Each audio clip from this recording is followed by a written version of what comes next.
श्रीमन्नारायण। अविनयमपनय विष्णोदमय मनः शमय विषय मृगतृष्णां भूतदयां विस्तारय तारय संसार सागरतः। यह जो वक्तव्य हम प्रसारित कर रहे हैं कुछ पूर्व घटनाओं पर भी इसका संबंध है और कुछ अन्य विषयों से भी इसका संबंध है। सर्वप्रथम तो हम इस विषय पर कहेंगे स्वामी गोविंदानंद सरस्वती का जो प्रकरण आप सबों के समक्ष मीडिया के माध्यम से या अलग अलग सूत्रों के माध्यम से प्रसारित हुआ है।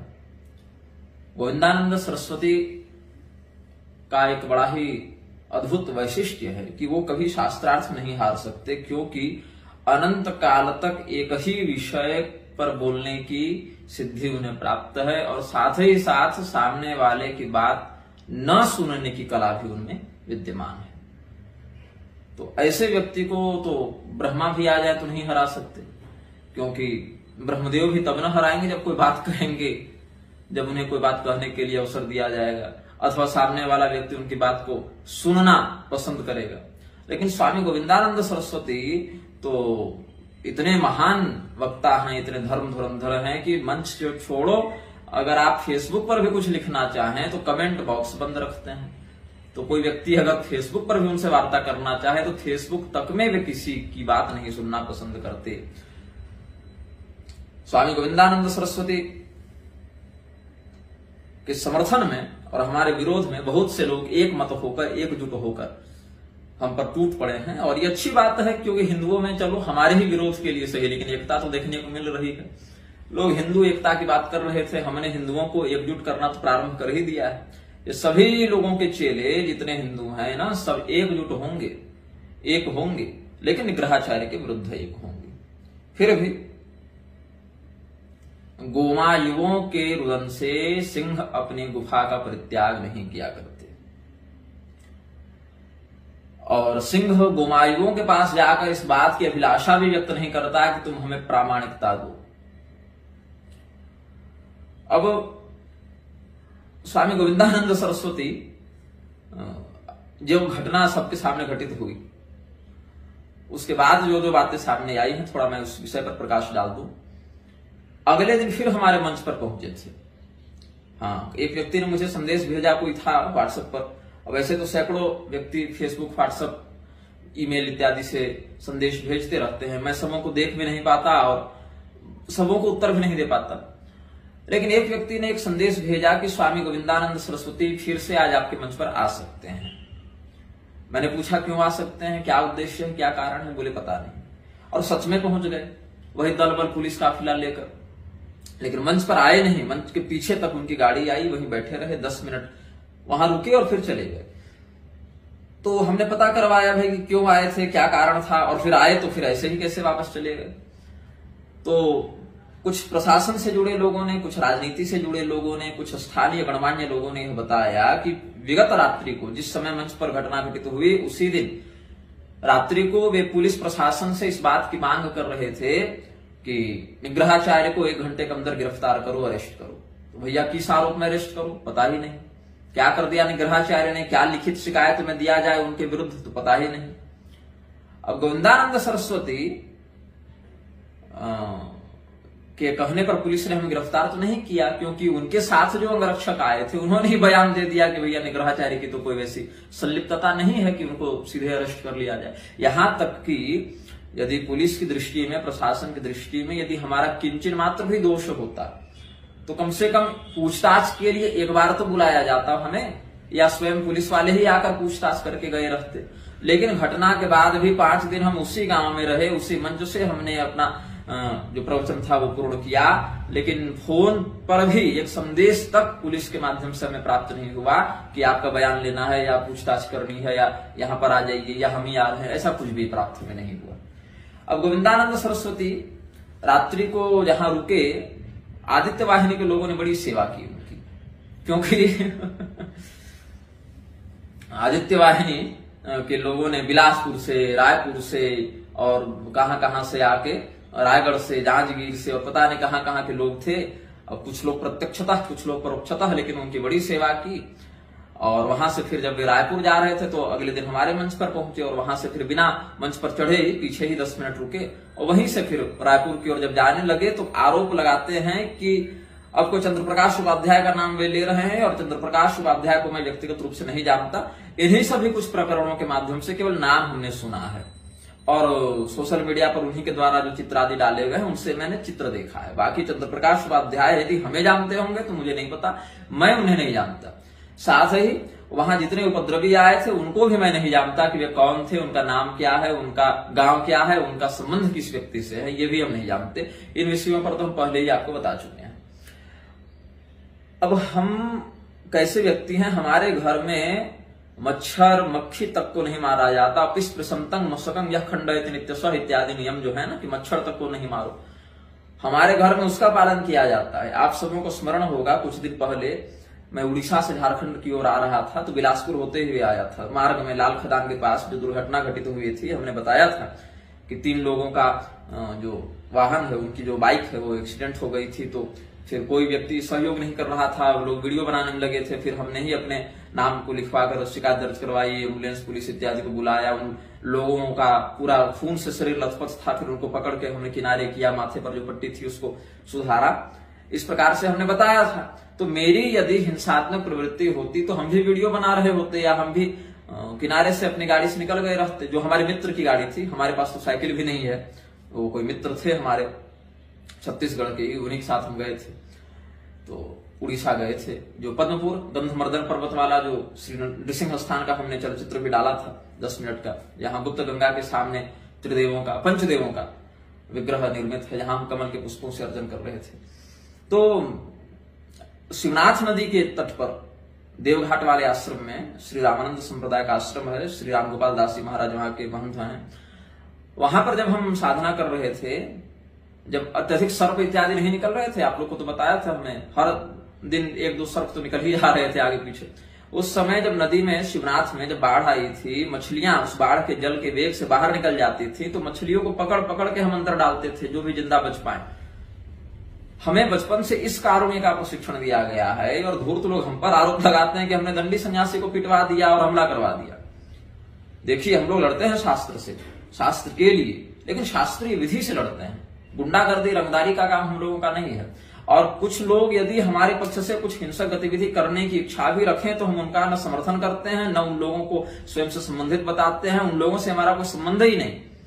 हम तो स्पष्ट कहते हैं कि कोई भी व्यक्ति मेरे नाम पर कहीं हिंसा कर रहा है, अमर्यादित व्यवहार कर रहा है, कहीं मारपीट कर रहा है पूर्व पक्षी बनकर, तो उस स्थिति में हम तो उस व्यक्ति का न समर्थन करते हैं, न कोई संबंध रखते हैं ऐसे व्यक्ति से। वो हमारे लिए बहिष्कृत है। कुछ लोगों ने व्यक्तिगत मैसेज किया कि अमुक व्यक्ति को पीट दें क्या, अमुक व्यक्ति को ऐसे कर दें क्या। हमने कहा बिल्कुल नहीं, सहिष्णुता को अपनाइए। हाँ, कोई आक्रमण आप पर करे तो आप आत्मरक्षा कीजिए, लेकिन पूर्व पक्षी बनकर किसी से बदला लेने के लिए आप प्रहार करें, ऐसा न हम समर्थन करते हैं और न ऐसा हमारा कोई व्यक्तित्व है, ऐसा हमारा कोई मंतव्य भी नहीं है। तो कहते हैं गोविंदानंद जी की 50-60 किलोमीटर तक गाड़ियों से हमारा पीछा किया गया, 3-4-5 गाड़ियां थी, 15-20 लोग थे। आपके बॉडीगार्ड क्या कर रहे थे भाई उस समय? आपके साथ जो पुलिस सुरक्षा थी, वो जो हूटर चल रहा था, पायलट वैन, हुई हुई वाला सायरन। एक पहली बात तो सायरन बजाना ही बहुत कठोर नियमों से आबद्ध है। कौन सा व्यक्ति किस स्थान पर किस उद्देश्य से सायरन बजा सकता है? ये जो धौंस जमाने के लिए सायरन हुई हुई वाला चलता है ना, ऐसा नहीं। केवल फायर ब्रिगेड, अग्निशामक विभाग, एम्बुलेंस है ना, ये सब कुछ है। या फिर आप चेसिंग कर रहे हैं, वैसा पीछा कर रहे हैं उस स्थिति में जो पुलिस पीछा करती है अपराधियों का, या फिर बहुत ही अधिक अति विशिष्ट व्यक्ति जा रहे हों तो ट्रैफिक क्लियर करने के लिए बहुत मतलब निश्चित। अब तो नेता मंत्री के लिए भी बहुत जगहों पर प्रतिबंध कर दिया गया है, लेकिन फिर भी आप जो ऐसे हूटर सायरन बजाते चल रहे थे, हमारे मंच पर भी आए थे, ये सब अपने आप में अगर आप संविधान को ही मान लें तो उस दृष्टि से भी बहुत आपत्तिजनक बातें इसमें आ जाती हैं। आपके अंगरक्षक क्या कर रहे थे उस समय? हर 2 किलोमीटर 5 किलोमीटर पर एनएच पेट्रोलिंग है। 1 नंबर सबोबर जो 112 नंबर है छत्तीसगढ़ में, क्या कर रहे थे उस समय आपके बॉडीगार्ड? हर बात की अपडेट आप फेसबुक पर दे रहे हैं कि तैयार रहो, स्वयंभू निग्रह जेम्स बॉन्ड, तैयार रहो, मैं आ रहा हूं तुम्हारे मंच पर। ये जब आप अपडेट दे सके तो ये नहीं अपडेट दे सके कि हम पर अटैक हो रहा है। अच्छा, 1-2 पोस्ट आपने डाली भी है अटैक हो रहा है तो स्पष्ट आप बताते ना कि पुलिस हमारी मदद करे, सुरक्षा करे। लोग तो जान रहे हैं आप तो पुलिस के साथ हैं। 30 बार आपकी गाड़ी को ठोकर मारी गई और पुलिस कुछ नहीं। अरे एनएच पेट्रोल को बुला लेती। आप तो स्वयं को राजकीय अतिथि बता के घूम रहे थे कि मैं स्टेट गेस्ट हूं छत्तीसगढ़ का, और मुझे यहां तक राजनीति के क्षेत्र से जुड़े लोगों से ही ज्ञात हुआ कि संभवतः आपका नाम तो स्टेट गेस्ट में है नहीं, राजकीय अतिथियों में, तो प्रशासन एक अलग से कार्रवाई इस पर कर सकती है आपके ऊपर, कि प्रशासन कर सकता है कि आप जब स्टेट गेस्ट नहीं है तो आपने पुलिस प्रोटेक्शन इस प्रकार से अत्यधिक आधुनिक हथियारों से लैस सुरक्षा आपने कैसे ली, और आपने भी क्या किया। प्रशासन सरकार के द्वारा आपकी सुरक्षा के लिए नियुक्त है, आप पुलिस वाले को कैमरा मोबाइल पकड़ा कर वीडियो रिकॉर्डिंग करवा रहे हैं।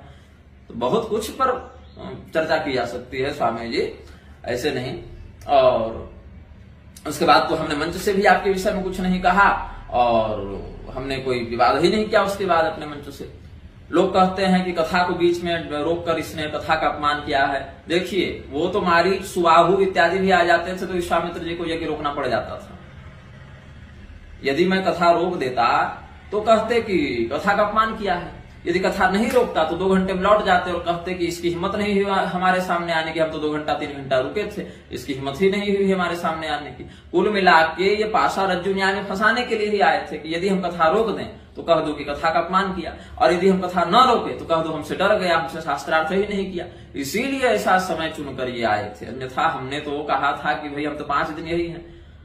तो इसीलिए फंसाने के लिए, ये सब सन्यासी नहीं है, ये सब धर्मगुरु नहीं है, ये सब केवल राजनीति के पोषित व्यक्ति हैं जिनको स्पॉन्सर किया गया है सब तमाशा खड़ा करने के लिए। अब बताते हैं हम कैसे आगे क्या विषय है।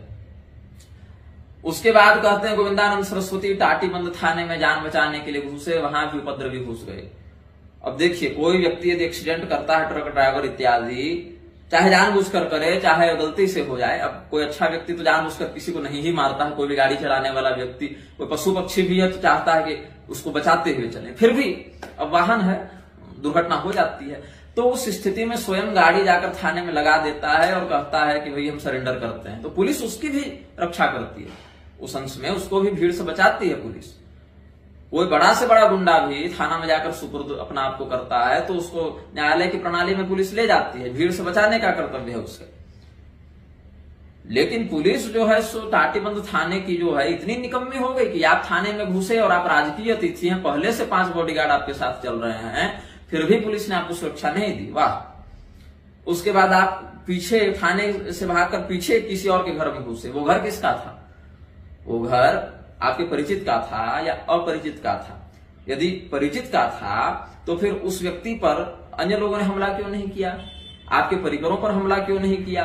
आपके साथ 5-7 महात्मा चेले चपाटी और आए थे तो उनके ऊपर हमला क्यों नहीं हुआ? यदि हुआ तो उनका इलाज कहाँ चल रहा है? उनके किस किस अंग में चोट लगी है? और आप फिर एक व्यक्ति के घर में घुस गए, सीधे 2 तल्ले तक पहुंच गए और वहां से आप कूद गए, और जब आपके पैर टूट गए तो केवल पैर ही टूटे, बाकी अंग में कोई समस्या नहीं, बस घुटने से नीचे तक ही प्लास्टर चढ़ा और दोनों पैर पर चढ़ गया। और वहीं टाटीबंध के बगल में एम्स है, वहां पर आप भर्ती भी हो गए। और सुनने में तो आया कि आप अगले दिन दिल्ली निकल गए। हो सकता है न भी निकले हों, लेकिन मैंने तो एम्स में सूचना के लिए फोन इत्यादि करवाया था तो किसी ने उठाया ही नहीं उधर से। लेकिन कुछ लोग कह रहे थे कि आप शायद दिल्ली निकल गए उसके अगले दिन। हो सकता है न भी निकले हों, आप रायपुर में ही हों। भगवान आपको यदि वास्तव में चोट लगी है तो शीघ्र स्वास्थ्य लाभ दे। लेकिन प्रश्न है कि आपके बॉडीगार्ड और आपके परिकर उस समय क्या कर रहे थे, उनका कोई भी बयान क्यों नहीं है, उनकी कोई भी स्थिति का अपडेट क्यों नहीं है? ऊपर से राजकीय अतिथि बोलकर आप जो हैं वो तो सीधे देशद्रोह का मामला बनेगा ना, राजकीय अतिथि पर अटैक कराने का। तो आपने स्पष्ट रूप से उन लोगों का नाम क्यों नहीं लिखा? यहां तक कि एक कोई धूर्त है, पता नहीं क्या उसको लगता है, जानकी शरण अग्रवाल है। हाँ, जानकी शरण अग्रवाल ने गतिमान न्यूज इत्यादि वालों से छपवा दिया कि निग्रहाचार्य जो है सदानंद सरस्वती, जो द्वारिका शंकराचार्य के रूप में ज्योतिष पीठ के श्रृंगेरी के द्वारा अभिषिक्त हैं, तो सदानंद सरस्वती का चेला है निग्रहाचार्य, उसने अटैक करवाया। वाह रे जानकी शरण। यही जानकी शरण सदानंद सरस्वती को बलात्कारी बताता घूमता है। अब क्या है क्या नहीं, अब तो केस नहीं पढ़ने गए, अभी हमारी उस विषय में जानकारी नहीं है, पता करवा रहे हैं हम। जानकी शरण अग्रवाल ने लिखा कि निग्रहाचार्य पाखंडी है, धूर्त है, पुलिस को इसकी तलाश है। कौन से पुलिस को, किस आरोप में हमारी तलाश है भाई? कैसी पुलिस है जो तलाश ही कर रही है? इतना बड़ा कांड हो गया, मतलब पूरी दुनिया के सामने बात आ गई और हमको आज तक पुलिस नहीं पकड़ पाई। कौन सी पुलिस है, कहां की पुलिस है, और किस मामले में तलाश है, कब से तलाश है, कुछ पता ही नहीं, बस दुष्प्रचार करने के लिए। पुलिस को तलाश है तो हमारे जितने सार्वजनिक कार्यक्रम होते हैं वहां पुलिस आकर हमें कभी भी गिरफ्तार करके ले जा सकती है, अगर इतना ही गंभीर मामला है और हम फरार ही चल रहे हैं दुनिया की नजर में। तो हम तो सार्वजनिक रूप से मंचों पर उपस्थित हैं ना, जहां जहां कार्यक्रम है वहां तो हमारी सार्वजनिक उपस्थिति है। ये जानकी शरण जो है वो वासुदेवानंद का चेला है, और वासुदेवानंद आरएसएस के द्वारा प्रायोजित व्यक्ति हैं, ज्योतिष पीठ के शंकराचार्य के रूप में। और न्यायालय ने जब ज्योतिष पीठ के शंकराचार्य के रूप में वासुदेवानंद सरस्वती को मान्यता नहीं दी, वो जो विवाद चला था, हालांकि न्यायालय पर तो हमारी निष्ठा है नहीं, क्योंकि वहां भी कलयुग के ही मनुष्य बैठे हैं, कोई देवदूत तो आकर बैठे नहीं है, ना पुलिस हो, नेता हो, न्यायालय हो, ये सब तो मनुष्यों की ही बनाई संस्था है और मनुष्य ही बैठे हैं, और मनुष्य कितने भरोसेमंद हैं आप जान ही रहे हैं। तो न्यायालय फिर भी आप भरोसा करते हैं तो आप ही के लिए बताते हैं कि न्यायालय ने जब वासुदेवानंद सरस्वती को शंकराचार्य नहीं माना, या दंडी सन्यासी ही नहीं माना, पहले दंडी सन्यासी तो माने तब ना आप शंकराचार्य बनेंगे, दंडी सन्यासी ही नहीं माना कि आप जब सन्यास ले चुके तो फिर वेतन कैसे उठा रहे थे शिक्षक वाला, और कहां कहां गए थे ना, मलेशिया इत्यादि घूमने, मॉरिशस इत्यादि घूमने गए थे, कहीं तो गए थे ऐसे ही करके, कब से कब तक गए थे इसका हमने वो पढ़ा है, उसका कोर्ट का जो दस्तावेज है उसको हमने देखा, तो उसमें 2 बार इनके विदेश गमन का उसमें वर्णन है। तो ये जानकी शरण क्या था, कल तक स्वामी स्वरूपानंद सरस्वती का बड़ा विरोधी था कि स्वामी स्वरूपानंद सरस्वती तो फर्जी आदमी है और ये गलत शंकराचार्य बन गए, असली शंकराचार्य तो हमारे वासुदेवानंद सरस्वती, ऐसा कहते हुए। हाँ, वासुदेवानंद सरस्वती का जो है 18 दिसंबर 1982 से 30 दिसंबर 1982 तक, और फिर 5 फरवरी 1983 से लेकर 4 अप्रैल 1983 तक विदेशगामी रहे, और स्वयं को सन्यासी घोषित करने के बाद भी सरकारी वेतन उठाते रहे। यह सब न्यायालय के निर्णय पत्रों में स्पष्ट लिखा हुआ है। हाँ, स्पष्ट लिखा हुआ है। Various disqualifications of appellant have been endeavored to be placed before us by learned counsel for appellant, namely, appellant was suffering with contagious disease and had no proper knowledge of traditions, Vedas, Upanishads, etc. when he was employed in job and getting salary even after the date when he claimed to have adopted sannyas in 1983. Therefore, he was not competent to be installed as Shankaracharya. यही सब जो और भी बहुत सारे हैं विषय, दस्तावेज, वो तो अदालत से भी आप निकलवा सकते हैं कि आप फैसला कहां पर दिया गया, तो वो तो सबके सामने, और ऑनलाइन भी इंडियन कानून इत्यादि की वेबसाइट है ना, उसमें ये सब मिल जाते हैं, जो हाई कोर्ट, सुप्रीम कोर्ट इत्यादि के महत्वपूर्ण फैसले हैं वो तो लगभग मिल ही जाते हैं वहां पे। तो उसमें भी वासुदेवानंद सरस्वती का ये व्यक्ति जानकी शरण अग्रवाल कल तक चापलूसी करते फिर रहा था, आज अचानक से गोविंदानंद सरस्वती का समर्थन ये कैसे करने लगा हमारे विरोध में, कि गोविंदानंद पर अटैक करवा दिया, निग्रहाचार्य ने ऐसा क्यों कहने लगा ये व्यक्ति? सब के सब राजनीति के मारे हुए व्यक्ति हैं ये सब। गोविंदानंद सरस्वती स्वयं को ज्योतिष पीठ और द्वारिका शारदा पीठ दोनों के एकमात्र शंकराचार्य उस समय जो पदस्थ थे, स्वामी स्वरूपानंद सरस्वती, उनका चेला बताते घूमते हैं गोविंदानंद सरस्वती। और जानकी शरण अग्रवाल वासुदेवानंद का चेला है और स्वरूपानंद सरस्वती का और उनके शिष्यों का विरोधी है। तो जब गोविंदानंद सरस्वती स्वामी स्वरूपानंद सरस्वती का शिष्य स्वयं को बताते हैं, तो जानकी शरण उनका समर्थन मेरे विरोध में क्यों कर रहा है? क्योंकि इसको सिद्धांत और संप्रदाय और गुरु से मतलब नहीं है, इसको मतलब है कि निग्रहाचार्य को किसी प्रकार से रोका जाए, चाहे उसके लिए किसी से गले मिलना पड़े, किसी से हाथ मिलाना पड़े।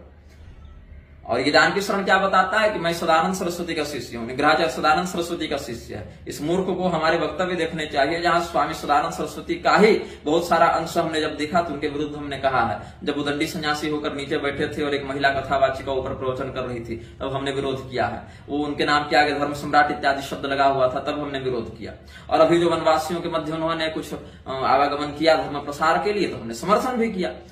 तो जहां लगेगा कि गलत जा रहा है विषय, वहां पर हम विरोध करेंगे, और जहां लगेगा कि ठीक है इस विषय में शास्त्रीयता दिख रही है, तो हम वहां समर्थन भी करेंगे। लेकिन सदानंद सरस्वती हमारे गुरु कब से हो गए भाई? हम उस व्यक्ति से आज तक मिले नहीं, उस व्यक्ति ने आज तक हमसे भेंट मुलाकात नहीं की, किसी प्रकार से हमारा प्रत्यक्ष परोक्ष संबंध ही नहीं है। तो हमारा जो है दीक्षा विधान वो सदानंद सरस्वती ने कैसे संपादित कर दिया? लेकिन जानकी शरण को झूठ बोलना है तो बोलते रहता है झूठ, और दुष्प्रचारी लोग छापते रहते हैं न्यूज और मीडिया के नाम पर, और लिख देते हैं कि सूत्रों के माध्यम से पता चला। अरे सूत्र का नाम तो स्पष्ट बताओ तुम, और नहीं तो जो हमारा वक्तव्य है उसको भी तो डालो कि हमारा पक्ष क्या है। तो इस प्रकार से दुष्प्रचारकों से सावधान रहना चाहिए। अब कुछ लोग कहते हैं, जैसे प्रोफेसर है संतोष पंत, उसका तो और उसके चेलों का तो दावा है कि बड़े बड़े देवी देवता भी उससे खंडन मंडन सीखने आते हैं। ये प्रोफेसर को पता ही नहीं है कि प्रमाण किसको मानना है किसको नहीं मानना है। कभी कहता है ये आगम अप्रमाण है, कभी कहता है वहीं से उठाकर 2 श्लोक हमारे विरोध में देकर कहता है देखो हम तुमको प्रमाण दे रहे हैं। कभी कहता है ये श्रुति अपरिचित कोटि का प्रमाण है, वेद मंत्र भी इसको पता नहीं, जो उनको कह देगा कि ये तो अप्रमाण है। तो ऐसा व्यक्ति इधर नाचते रहता है उधर नाचते रहता है। अब हम बताते हैं ऐसे पाखंडी फर्जी गुरु भक्तों की पोल खोलते हैं। ये लोग हमें कहते हैं तुम भाट गैंग का सदस्य है। भाट गैंग मतलब अभिमुक्तेश्वरानंद सरस्वती को ये लोग भाट बताते हैं ना, तो भाट गैंग के तुम सदस्य हो। हमको बताओ कि जब तुम्हारे पुरी शंकराचार्य यही 2017 में स्वागत कर रहे थे अभिमुक्तेश्वरानंद सरस्वती का गोवर्धन मठ में, तब भाट गैंग के सदस्य नहीं थे वो। यही गोविंदानंद सरस्वती जब अभिमुक्तेश्वरानंद सरस्वती के चरणों में लोट लोट कर साष्टांग कर रहे थे, तब भाट गैंग के सदस्य नहीं थे वो।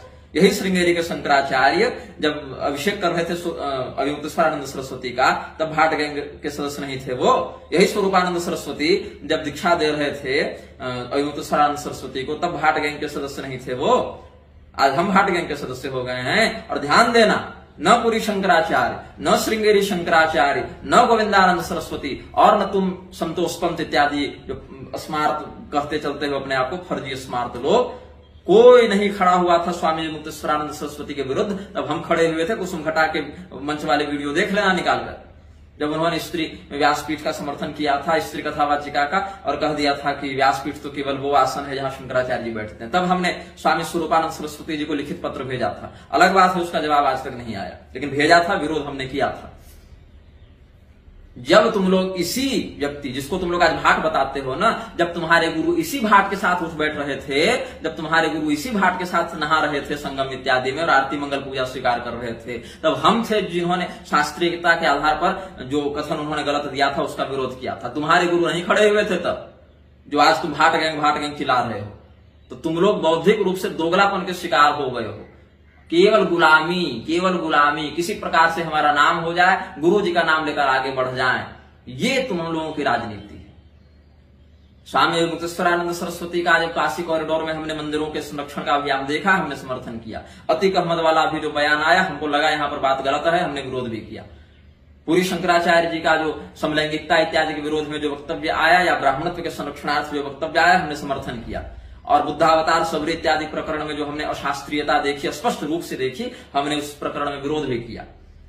ठीक है, तो हम किसी व्यक्ति का समर्थन और विरोध नहीं करते। यही तो तुम्हारी समझ में नहीं आएगा ना कभी, क्योंकि तुम लोग व्यक्ति का समर्थन और विरोध करते हो, इसलिए तुमको लगता है कि निग्रहाचार्य भी ऐसे ही होंगे। लेकिन नहीं, हम शास्त्र को देखते हैं और अधर्म का विरोध करते हैं। अब चाहे अधर्म तुम्हारे माध्यम से हो, हमारे माध्यम से हो, तुम्हारे गुरु के माध्यम से हो, तुम्हारे बाप के माध्यम से हो, तुम्हारे ससुर के माध्यम से हो, हमको उससे मतलब नहीं किसके माध्यम से हो रहा है।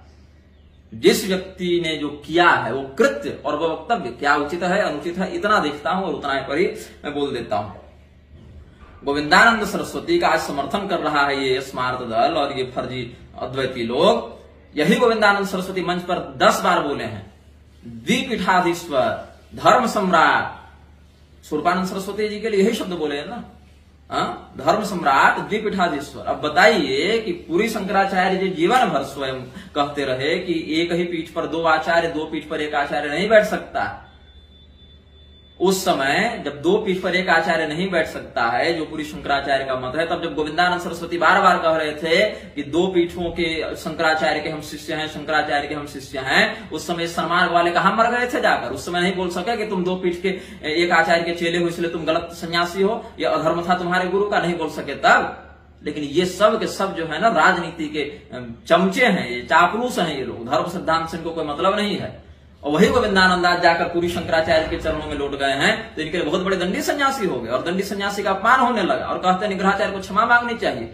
हमने क्या अपमान किया? वो आए, हमने बढ़िया स्वागत किया और सुरक्षित उनको वापस भेजा भी। जब हमने देखा कि भीड़ में कुछ उत्पाती लोग घुस गए हैं, तो हमने कोई मारपीट नहीं की है, कोई गाली गलौज नहीं किया। हम किस बात की क्षमा मांगे?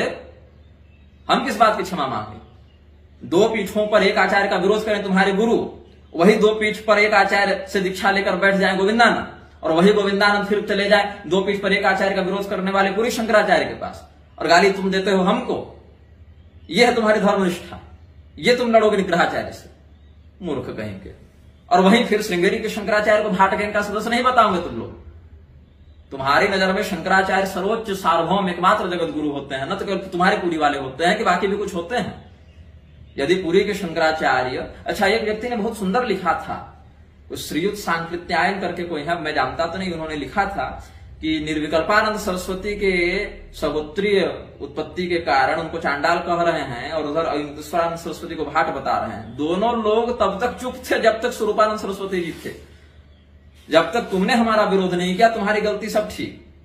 तो जब तक अयुक्तेश्वरानंद सरस्वती भाट नहीं कहे जा रहे थे तब तक वो भी चांडाल नहीं कहे जा रहे थे। अब जब वो चांडाल हो गए, ये भाट हो गए, तो तभी तक रहेंगे जब तक एक दूसरे का समर्थन नहीं करते। धर्म सिद्धांत से कोनो मतलब नहीं है बबुआ को, बस एक जब तक वो भाट है तभी तक ये चांडाल है। एक बार उनको ब्राह्मण अगर कहते तो फिर इनका चांडाल तो भी बाधित नहीं करेगा। तो इस प्रकार से जो उचित बात है उसको कहना चाहिए, अनुचित बात का विरोध करना चाहिए, लेकिन यहां नहीं। उचित और अनुचित तो बाद में होगा, पहले तो हमारे गुरु जी ने जो कह दिया ना वही सत्य है, वही प्रमाण है। ये अंधभक्ति लोगों में व्याप्त हो गई है।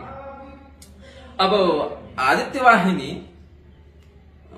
पुरी शंकराचार्य की संस्था है। पुरी शंकराचार्य जीवन भर कहते रहे हैं कि दो पीठ पर एक आचार्य नहीं होने चाहिए। तो दो पीठ पर एक आचार्य का शिष्य जो स्वयं को बताते हैं गोविंदानंद, उनके सपोर्ट में आदित्य वाहिनी क्या कर रही है भाई? उनको तो पहले गोविंदानंद के विरुद्ध खड़ा होना चाहिए कि तुम दो पीठ के एक आचार्य के शिष्य हो, इसलिए हम तुम्हारा समर्थन नहीं करते, तुम फर्जी आचार्य के शिष्य हो, तुम्हारा संन्यास ही गलत है। लेकिन किया आदित्य वाहिनी ने विरोध? नहीं, क्योंकि राजनीति में ये लोग उतर गए। पुरी शंकराचार्य ने विरोध किया? नहीं किया। और पुरी शंकराचार्य जी क्या विरोध करेंगे? दो पीठ के एक आचार्य का स्वयं समर्थन लेकर शंकराचार्य बने बैठे हैं, वो क्या विरोध करेंगे? जो कहते हैं कि हमारे सिद्धांत में और हमारे वक्तव्य में कहीं वैषम्य नहीं देखने को मिलता, विसंगति देखने को नहीं मिलती, इसलिए हमारा खंडन नहीं होता। तो महाराज आप स्वयं देख लीजिए ना, दो पीठ पर एक आचार्य का समर्थन आप लिए थे कि नहीं लिए थे शंकराचार्य बनने के समय? और चार पीठ चार आचार्य की बात करके स्वयं पांचवें पीठ पर सुमेरु में जाके शंकराचार्य का विषय किए थे कि नहीं किए थे? और इस बात पर हम कह दें कुछ तो हम गुरुद्रोही हो जाते हैं। हम ही को मूर्ख समझा है पूरा संसार और संबंधे बहरे बैठे हैं कि आप सुबह कह दीजिए आम तो आम और शाम को कह दीजिए इमली तो इमली, और बाकी तो किसी को कुछ पता ही नहीं है। यदि शंकराचार्य सार्वभौम जगत गुरु होते हैं, धर्म गुरु होते हैं, तो केवल पुरी वाले नहीं ना, बाकी भी तो होते हैं। और यदि बाकियों में भ्रष्टता आ सकती है तो पुरी वाले कौन से डायरेक्ट भगवान के भय प्रकट कृपाला दीन दयाला कौशल्या हितकारी माहित से? पुरी के शंकराचार्य जी मतलब कभी गलत हो ही नहीं सकते। और बाकी शंकराचार्य तो भैया सामान्य होंगे, उनमें तो हर जगह गलती हो सकती है ना। गलत आदमी को दंड संन्यास दे सकते हैं और इतने मूर्ख हो सकते हैं कि बार बार समझाने पर भी नहीं मान सकते हैं। ये गोविंदानंद सरस्वती जब राम सुदर्शन मिश्र जी से इनका विषय विवाद चल रहा था, वहां भी राम सुदर्शन जी को बोलने नहीं दिए, खुद ही बोलते रहे अपने। वहीं स्वरूपानंद सरस्वती जी गद्दी पर बैठे हुए हैं, अयुक्तेश्वरानंद सरस्वती नीचे बैठे हुए हैं, गोविंदानंद सरस्वती बगल में बैठे हुए हैं। वहां बढ़िया हंसी मजाक चल रहा है सबका। वहां नहीं बता सक रहे थे कि गुरुजी आपका चेला फर्जी है और आप भाट को दंड संन्यास दिए हैं। वहां नहीं, आज गुरुजी का शरीर छूटा तो इन लोग को होश हो गया है, ज्ञान बढ़का, ये लोग निग्रह से निग्रह करने आए हैं, धर्म का ज्ञान हम लोग को देने आए हैं। हम लोग को नहीं पता है तुम लोग कितने भ्रष्ट हो चुके हो। सो तो गोविंदानंद सरस्वती जो है विशुद्ध राजनीति कर रहे हैं, उनको बस कहीं का शंकराचार्य बनना है, नहीं बन पा रहे हैं, उसी की कुढ़न है उनके मन में, उसी की भड़ास उतारने के लिए फिर भाग दौड़ कर रहे हैं, ये कर दो वो कर दो। और साहस इतना क्षीण कि कमेंट तक में अपने विरुद्ध कुछ नहीं सुनना चाहते, कमेंट ही बंद करके रखें।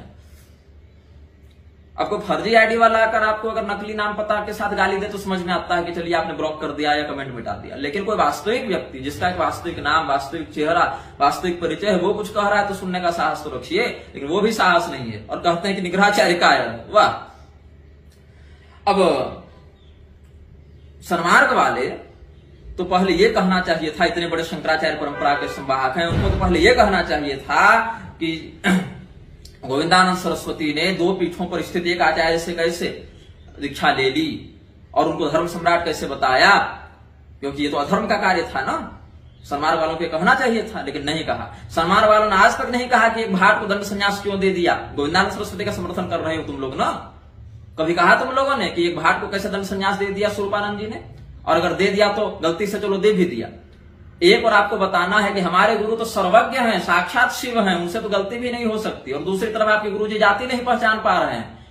और पुरी के शंकराचार्य कहते हैं कि हम 7 वर्ष की अवस्था से अयुक्तेश्वरानंद सरस्वती को जान रहे हैं, लेकिन 7 वर्ष के बच्चे की जाति तक आप पता नहीं कर पाए। और आपको बनना है सर्वज्ञ सार्वभौम सर्वोच्च जगत गुरु इन शंकराचार्यों को। एक शंकराचार्य 7 वर्ष की उम्र से जान रहे हैं, लेकिन जाति नहीं पता कर पाए। और स्वरूपानंद सरस्वती जी के देहावसान तक साथ में उठते बैठते घूमते फिरते सब रहे ये लोग। और स्वरूपानंद सरस्वती जी जब शरीर छोड़कर चले गए तब अचानक से होश हुआ करे ये तो वर्ण व्यक्तित्व विहीन व्यक्ति है, अराजकता का पक्षधर है? स्वरूपानंद सरस्वती जी भी शंकराचार्य के पद पर बैठे रहे, लेकिन होश नहीं हुआ कि हम भाट को दंड संन्यास दे रहे हैं कि ब्राह्मण को दे रहे हैं। यही तुम लोग सिद्ध करना चाहते हो ना। और ऐसा होश नहीं हुआ कि 20 साल तक लोग उनको जिसके ब्रह्मचारी इत्यादि कहे ना कि 100 बार बताया महानुभाव को, लेकिन फिर भी नहीं माने। मतलब इतने उनको पत्थर पर बुद्धि पर पत्थर पड़े थे कि पता नहीं चला और शरीर छूट गया। और उनके चेलों को भी पता नहीं चला, गोविंदानंद तक 20 साल नहीं पता कर पाए मुक्तेश्वरानंद सरस्वती की जाति, और आज उठकर कह रहे हैं कि अरे वो तो भाट है, और खुद जाकर उनके चरणों में साष्टांग प्रणाम किए हैं। ऐसे झूठे लोगों से, ऐसे झूठे लोगों को दंडी सन्यासी कहते हो तुम लोग। ये परमहंस परिव्राजकाचार्य बने घूम रहे हैं, हमें सन्यास धर्म सिखा रहे हैं। झूठे खाना, झूठे पीना, झूठे चना चबेना, ये बनेंगे दंडी सन्यासी। गोविंदानंद सरस्वती कहते हमारे गुरु निष्कलंक हैं। अरे भैया निष्कलंक तो हम कहिए रहे हैं, चलो ठीक है कि उन्होंने गलत आदमी को दंड संन्यास नहीं दिया। कलंक लगाने तो तुम लोग आ गए हो। हमारे गुरुजी ने गलत आदमी को दंड संन्यास दे दिया, लेकिन हमारे गुरुजी को मत कहना भैया कुछ, हमारे गुरुजी साक्षात शिव हैं, धर्म सम्राट हैं, वो गलत कैसे हो सकते हैं? अरे मूर्खों, जब गलत हो ही नहीं सकते हैं तो काहे गरियाते चलते हो 10 जगह अपने गुरु का नाम खराब करते हुए कि गलत आदमी को दंड संन्यास दे दिया, गलत आदमी को दे दिया। और ऐसा दिया कि 20 वर्ष तक गुरुजी को पता नहीं चला, 20 साल तक गुरुजी को तुम लोग समझा नहीं पाए, तो कैसे तुम चेले थे और कैसे तुम्हारे गुरु थे? गुरुजी के गुजरने के 10 महीने के बाद तक ये जो तमाशा तुम लोग किए हुए हो, ये क्या इसका मतलब, क्या पॉलिटिक्स बाजी तुम लोग लगाए रखे हो जी? ऐसे धर्म बचाओगे तुम लोग? उधर पूरी शंकराचार्य जी का अच्छा, पहले सन्मार्ग वाले को पूरा कर लेते हैं। ये सन्मार्ग वाला कह रहा है कि जो हमने पूछा था ना कि कहां दंडी सन्यासी के लिए है पुलिस प्रोटेक्शन लेकर घूमना, तो लिखा है कि प्राण रक्षा के लिए स्वात्म प्रियता वाला लगाकर प्राण रक्षा के लिए भिक्षा मांगने का विधान है। इसको भीख मांगने में, भिक्षा मांगने में और पुलिस प्रोटेक्शन लेने में अंतर ही समझ में नहीं आ रहा है। ऐसा तो प्रोफेसर बना बैठा है, कह रहा है कि भिक्षा मांगने का विधान है कि शूद्र वर्ण से भी भिक्षा ले लो, ये करो वो करो। वहां भिक्षा प्राण कला वन्नगता प्राणा, तो सन्यासी के लिए भिक्षा मांगना धर्म है, वो भिक्षा मांगेगा और शरीर पोषण के लिए, जीवित रहने के लिए उतना आवश्यक है। लेकिन पुलिस प्रोटेक्शन कहां से सिद्ध हो गया भाई? जैसे कोई व्यक्ति वेश्यागमन करके आ जाए और हम अगर उस पर भर्त्सना करें तो तुम दिखा दोगे कि बृहदारण्यकोपनिषद उठाकर दिखा दोगे कि गर्भाधान का ही मंत्र है। तुमको वेश्यागमन में और गर्भाधान में अंतर समझ में नहीं आ रहा, तुमको पुलिस प्रोटेक्शन लेकर जान बचाने में और इसमें समझ में नहीं आ रहा। और हाँ चलो पुलिस प्रोटेक्शन चलिए आपको आवश्यक है, आप बहुत बड़े धर्म गुरु हैं, सारा का सारा आतंकवादी आप ही पीछे लगा हुआ है, ठीक है, आप पुलिस प्रोटेक्शन लेकर चल रहे हैं। लेकिन फिर आप जो हैं, जो हमको संन्यास धर्म सिखाने चले हैं कि चातुर्मास में शास्त्रार्थ के लिए बुलाया, निग्रहाचार्य को संन्यास धर्म का ज्ञान नहीं। हमने तो पहले धर्मपुरा का भी परिचय दिया था आपको, धर्मपुरा का परिचय दिया था तो आपने क्या कहा कि काशी आ जाओ, तो हमने कहा काशी हम नहीं आ सकते, हम तो धर्मपुरा में रहेंगे उस समय। तो जब धर्मपुरा में हम रहेंगे उस समय, तो धर्मपुरा के समय तो चातुर्मास नहीं चल रहा था ना, तब हमने विकल्प दिया। हमने जब देखा कि ये व्यक्ति तो स्वयं जिसको शूद्र बता रहा है उसी चरणों में लौटा रहता है, उसी के साष्टांग करते रहता है, तो ये व्यक्ति क्या संन्यास धर्म का पालन करेगा? तो हमने कहा कि आपको यहां आना है, वहां आना है, आ जाइए। आप कह देते चातुर्मास चल रहा है, हम नहीं आ सकते, कह देते आप। लेकिन इस मुद्दा को बताकर आप कहना चाह रहे हैं उस व्यक्ति को, रामभद्राचार्य के विरुद्ध जब हमने संन्यासाधिकार विमर्श लिखा, हमको संन्यास का ज्ञान नहीं है। चलो ठीक है, निग्रहाचार्य हो सकता है सन्यासी नहीं है तो संन्यास का ज्ञान नहीं होगा, तुम तो सन्यासी हो। तुम लोगों का दल क्यों इतना मूर्ख हो गया? तुम नहीं सिखा सकते थे सन्मार्ग वालों को, मैं कहता हूं तुम लोग नहीं सिखा सकते थे गोविंदानंद सरस्वती को कि जिस व्यक्ति को आप भाट कह रहे हैं, शूद्र कह रहे हैं, उसके चरणों में जाकर क्यों साष्टांग प्रणाम किए? नहीं सिखा सकते थे। लेकिन नहीं सिखाओगे, तुम लोग दोगली मानसिकता के ग्रस्त पाखंडी पतित हो, अधोगति में पड़े हुए तुम लोग विष्ठा के कृमि हो, है ना, जो कि किसी सिद्धांत पर नहीं अपितु केवल राजनीतिक व्यक्तित्व के जैसे कभी इधर डोलते हो कभी इधर डोलते हो। ये तुम लोगों की नीचता है। और मुक्तेश्वरानंद सरस्वती को दीक्षा दें तुम्हारे परंपरा के आचार्य, उनसे दीक्षा ले तुम्हारे परंपरा के आचार्य, उनके साथ उठना बैठना करें तुम्हारे परंपरा का आचार्य, उनको शंकराचार्य के रूप में मान्यता देने वाले भी तुम्हारी परंपरा का आचार्य और विरोध करने वाले भी तुम्हारी परंपरा का आचार्य। लेकिन दुष्टों विरोध करोगे तुम निग्रहाचार्य का। औकात नहीं है तुम्हारे कि उस स्वरूपानंद सरस्वती को जाकर तुम उनके खिलाफ कह दो कि तुम आपने भाट को कैसे दंड संन्यास दे दिया। औकात नहीं है तुम्हारी कि तुम पूरी शंकराचार्य पर अंगुली उठा दो और कहो कि आप उसी भाट के साथ कैसे उठते बैठते रहे हैं 20 साल तक आज तक। तुम्हारी औकात नहीं कि श्रृंगेरी जाकर वहां के शंकराचार्य को ललकारो कि आपने एक वर्ण व्यक्तित्व विहीन भाट को कैसे अभिषेक कर दिया। और तुम्हारी औकात नहीं है ये कहने की कि 2 पीठों पर एक आचार्य का बैठना जब गलत है तो गोविंदानंद ने स्वरूपानंद सरस्वती जी से दीक्षा कैसे ले ली। समझ गए? ये नाटक मत करोगे तुम लोग धर्म बचाने वाले हो। गुरु जी की लंगोटी पकड़ के झूलते रहो, इसी में तुम्हारा कल्याण है। अभी तुम शिष्य बनने के योग्य नहीं हो, आचार्य बनना बहुत ऊपर की बात है तुम्हारे लिए। अब ये कह रहे हैं कि क्षमा मांग लो गोविंदानंद जी से। किस बात की क्षमा मांगे हम? किस बात की क्षमा मांगे हम? 10 जगह जाकर लड़ते रहते हैं गोविंदानंद सरस्वती। 10 जगह लोग पूछेंगे ना कि जिसको आप शूद्र बता रहे हैं उसको क्यों प्रणाम किए, इसका उत्तर दे पाए क्या आज तक? कहते हैं हम उनको दंड प्रणाम करना सिखा रहे थे। वाह जी वाह, दंड प्रणाम करना सिखा रहे थे उस व्यक्ति को जिसको आप शूद्र कहते हैं। तो अगर उसको दंड संन्यास देना गलत है तो उसको दंड प्रणाम करना भी तो गलत है। दंड प्रणाम करना गलत है तो दंड प्रणाम सिखाना भी तो गलत है।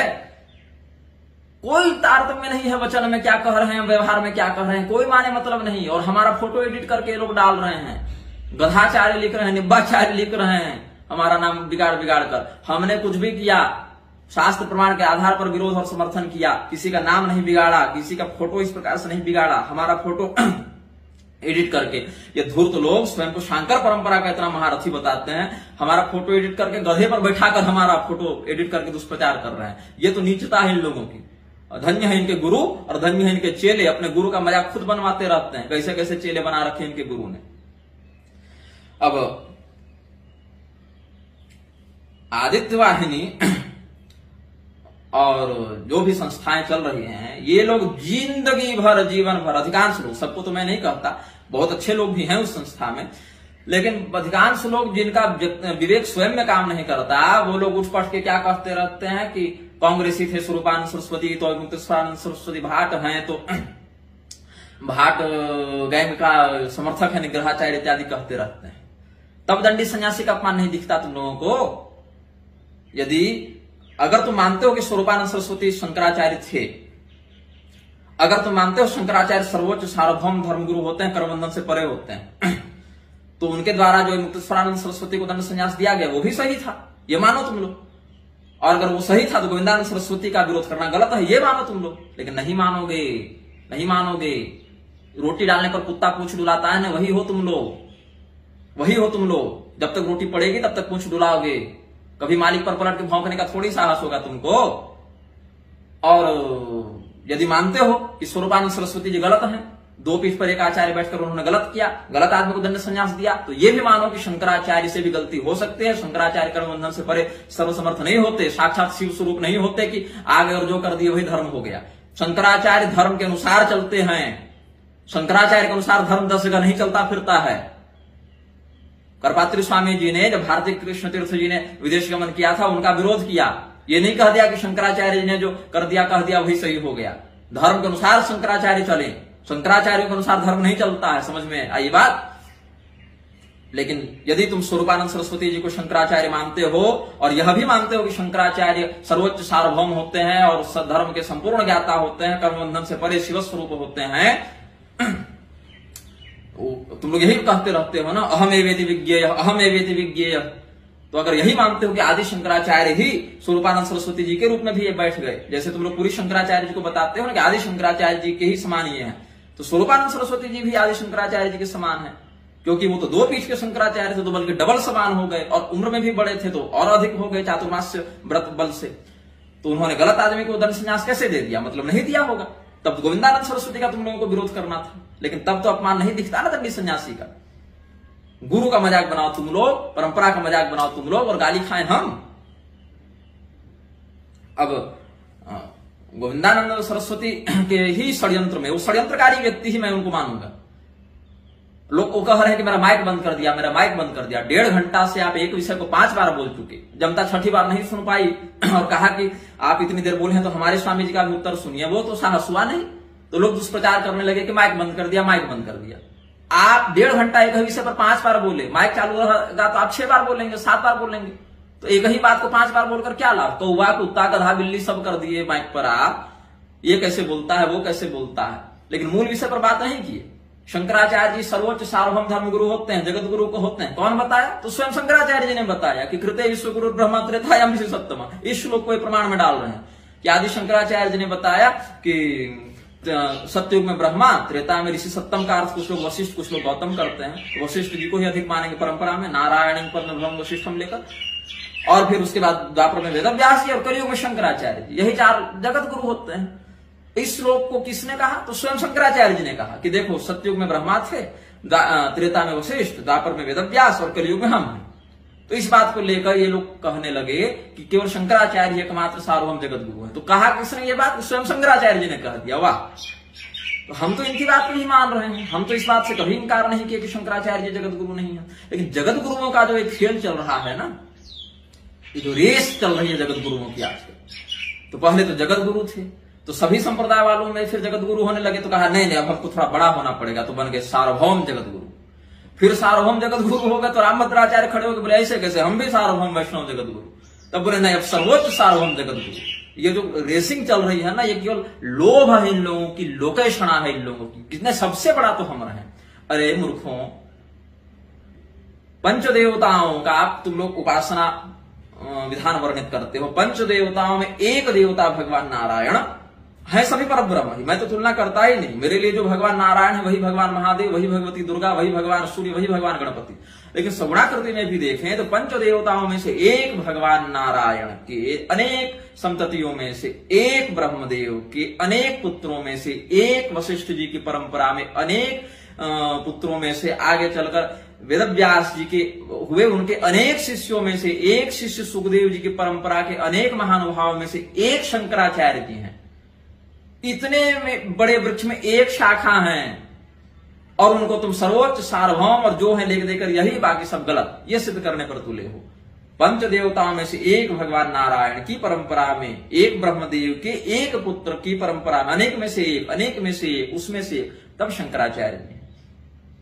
भगवान श्री रामचंद्र जी जैसे रघुवंश में आए तो रघुवंश उत्तम है, श्रेष्ठ है, ठीक है, लेकिन इसके कारण थोड़ी तुम बाकी क्षत्रियों को अधम और पतित और सबसे नीचे बता दोगे। पैल मुनि, जैमिनी मुनि, सुमंतु मुनि, वैशंपायन जी, ये सब की परंपरा का क्या होगा फिर? ये सब वेदव्यास के शिष्य नहीं थे? वैष्णवों में वेदव्यास की शिष्य परंपरा नहीं चली है, अन्य परंपराओं की नहीं चली है, तो शंकराचार्य जी ने कह दिया हम जगत गुरु हैं, इसका अर्थ क्या हो गया कि केवल वही जगत गुरु हैं? हम उनके जगत गुरुत्व को स्वीकार करते हैं, लेकिन एकमात्र जगत गुरु वही है, ऐसा कहना बाकी परंपराओं के साथ अन्याय है और हाईजैक करने का एक हो गया। और उसमें भी तुम कहां निष्ठा रखते हो? शंकराचार्य परंपरा में भी 4 पीठ है ना, अपनी पीठ को छोड़कर बाकी सबको तो गाली देते रहते हो। उधर वाले इनको कहते हैं फुफकाराचार्य, संकेताचार्य, छलानंद, इधर वाले कहते हैं चर्बी गोला, कांग्रेसी, भाट। ये तो तुम लोग की शब्दावली है, अपनी परंपरा में लगे दीमक हो तुम लोग। तुम लोग क्या धर्म बचाओगे? तुम लोग क्या उस परंपरा की रक्षा करोगे? अब जगत गुरु शब्द पर हम आते हैं। अब तो जगत गुरु जो है ताबड़तोड़ बनने लगे हैं। एक समय आएगा, मैं देख रहा हूं, ऐसा लगता है कि संप्रदायों में सदस्य कम होंगे, चेले कम होंगे और जगत गुरु अधिक होंगे। पहले तो देखिए जगत गुरु हैं कौन? अगर सत्ययुग में कह दिया आपने कृते विश्व गुरु ब्रह्मा, सत्ययुग में ब्रह्मा जी जगत गुरु हैं, तो ब्रह्मा जी जगत गुरु तो है, लेकिन ब्रह्मा जी क्या स्वयं को कहते हैं कि मैं एकमात्र जगत गुरु हूं, मेरे अलावा कोई जगत गुरु नहीं हो सकता? बिल्कुल नहीं। श्रीमद् भागवत महापुराण में आप देखें अध्याय 5, जो दूसरे स्कंध का अध्याय 5 है, उसमें देखें तस्मै नमो भगवते वासुदेवाय धीमहि यन्मायया दुर्जयया माम वदन्ति जगत गुरुम। हम भगवान वासुदेव का ध्यान करते हैं, उनको प्रणाम करते हैं जिनकी दुर्जया माया के कारण मोहित होकर मनुष्य हमें जगत गुरु मानते हैं। तो ब्रह्मदेव जगत गुरु हैं, ततो लोक गुरु ब्रह्मा, इस प्रकार से भी शब्द आते हैं। अथाह भगवान ब्रह्मा परमेष्ठी जगत गुरु, ये सब ब्रह्मा जी के लिए भी जगत गुरु शब्द आए हैं, है ना। लेकिन ब्रह्मा जी ने कभी नहीं कहा कि हम एकमात्र जगत गुरु हैं और सत्य युग में तो मेरे अतिरिक्त कोई जगत गुरु हो ही नहीं सकता। अपितु ब्रह्मदेव स्वयं कह रहे हैं कि तस्मै नमो भगवते वासुदेवाय धीमहि यन्माजया दुर्जयया माम वदन्ति जगत गुरुम। वो भगवान को जगत गुरु बता रहे हैं, मतलब ब्रह्मा सत्युग में जगत गुरु थे, लेकिन उनके अतिरिक्त भी जगत गुरु की सत्ता को भी स्वीकार करते हैं। अब आइए आप यहां पर वशिष्ठ जी की बात। वशिष्ठ जी अगस्त मुनि के साथ मित्रावरुण के वीर्य से, घड़े से भी उत्पन्न हुए हैं पुनर्जन्म लेकर। वो ब्रह्म पुराण के अध्याय 158 में क्या कहते हैं? एवं तु ब्रह्ममाणास्ति ययुः सर्वे तपोनिधिम् आगस्त्यं तपसाम श्रेष्ठम कुंभ योनिम जगत गुरुम। यहां कुंभ योनि अगस्त मुनि को जगत गुरु बताया गया। वशिष्ठ जी के ही साथ हुए हैं ना अगस्त मुनि, तो वशिष्ठ जी जब त्रेता युग में जगत गुरु हुए तो कुंभ योनि महाराज अगस्त जी जगत गुरु कैसे हो गए? मतलब वशिष्ठ जी के जगत गुरुत्व के हम स्वीकार्यता के साथ ही उनके अतिरिक्त अन्य जगत गुरुओं को भी स्वीकार करते हैं। वेदव्यास जी को आप जगत गुरु कहे द्वापर युग में, तो वेदव्यास जी जगत गुरु हैं, लेकिन वेदव्यास जी स्वयं कहते हैं कृष्णम वंदे जगत गुरु, वो भगवान कृष्ण को जगत गुरु बता रहे हैं। और भगवान कृष्ण को जो कहते हैं ना, विपद संतुन सस्वत तत्र तत्र जगत गुरु भवतो दर्शनम यस्याद पुनर्भव दर्शनम, श्रीमद् भागवत के प्रथम स्कंद के अध्याय 8 में श्लोक 25 में भगवान कृष्ण के लिए जगत गुरु बताया गया। अथवा ब्रह्मदेव को भी जो जगत गुरु इस संबोधन से भगवान महादेव ने संबोधित किया है, सवै रुरोद देवानां पूर्वजो भगवान भवः नामानि कुरु मे धात स्थानानि च जगत गुरु। तीसरा स्कंद अध्याय 12 में जहां पर वो भगवान रुद्र के प्राकट्य का वर्णन करते हैं, वहां देखिए ब्रह्मदेव को भी जगत गुरु बताया गया। तो ऐसे अनेक और विष्णु धर्म इत्यादि में भी कहते हैं ना, सशाक्त निर्गुण शुद्ध ब्रह्म भूतो जगत गुरु, ये सब विष्णु धर्म का भी वचन है। शाक्त परंपरा में भी जगत गुरुओं की बात शास्त्र ही स्वीकार करते हैं। सशाक्त निर्गुण शुद्ध ब्रह्म भूतो जगत गुरु, ब्रह्म भाव में स्थित शाक्त मतावलंबी आचार्य भी जगत गुरु पदार्थ होते हैं, ऐसा कहते हैं। अब देखिए कुछ श्रुति प्रमाण पंच ब्रह्मोपनिषद और नारायणोत्तर तापनी श्रुति से हम प्रमाण देते हैं। मायया मोहिता शंभोर महादेवम जगत गुरुम न जानन्ति सुरा सर्वे सर्व कारण कारणम। भगवान शंभु की माया से, भगवान शिव की माया से मोहित होकर बड़े बड़े देवता भी भगवान शिव को जगत गुरु ऐसा नहीं जान पाते हैं, उनके जगत गुरुत्व को नहीं जान पाते हैं, उनके तत्व को नहीं जान पाते हैं। और भगवान शिव के जगत गुरु होने से भगवान नारायण का जगत गुरुत्व खंडित नहीं हो जाता। क्या कहते हैं? नारायण उत्तर तापिनी स्तुति देखें, नारायण हरे कृष्ण वासुदेव जगत गुरु मुकुंदाच्युत देवेश महाविष्णु नमोस्तुते। यहां भगवान विष्णु के लिए जगत गुरु शब्द आया। तो यदि शंकराचार्य जी के कथन का ये लोग जो अर्थ लगा रहे हैं वो गलत अर्थ लगा रहे हैं, यदि उनके अर्थ को गलत अर्थ को सही मान लें तो त्रेता कृत युग में, सत्य युग में केवल भगवान ब्रह्मा ही जगत गुरु कहलाएंगे, अन्य नहीं कहला सकते। और इस प्रकार भगवान विष्णु का, ये भगवान महादेव का जगत गुरुत्व ये लोग बाधित कर देंगे।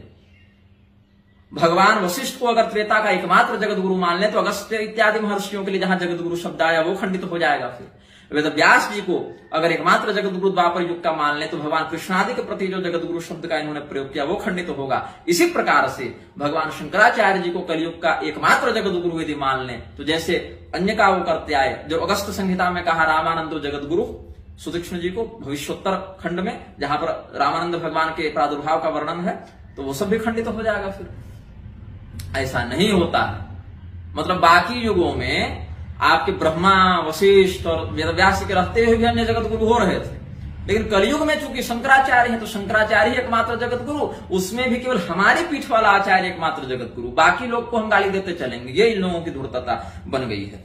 अब यहां तक कि देखिए बौद्ध भी अपने गुरु को जगत गुरु बताते घूमते हैं। बोधिचर्यावतार में देखिए, बुद्ध सुतैर नित्यम लभंताम ते समागमम पूजा में घैरनंतश्च पूजयन्तु जगत गुरुम। इस प्रकार से बुद्ध और बुद्ध पुत्रों को भी जगत गुरु अपने परंपरा में मानते ही मानते हैं।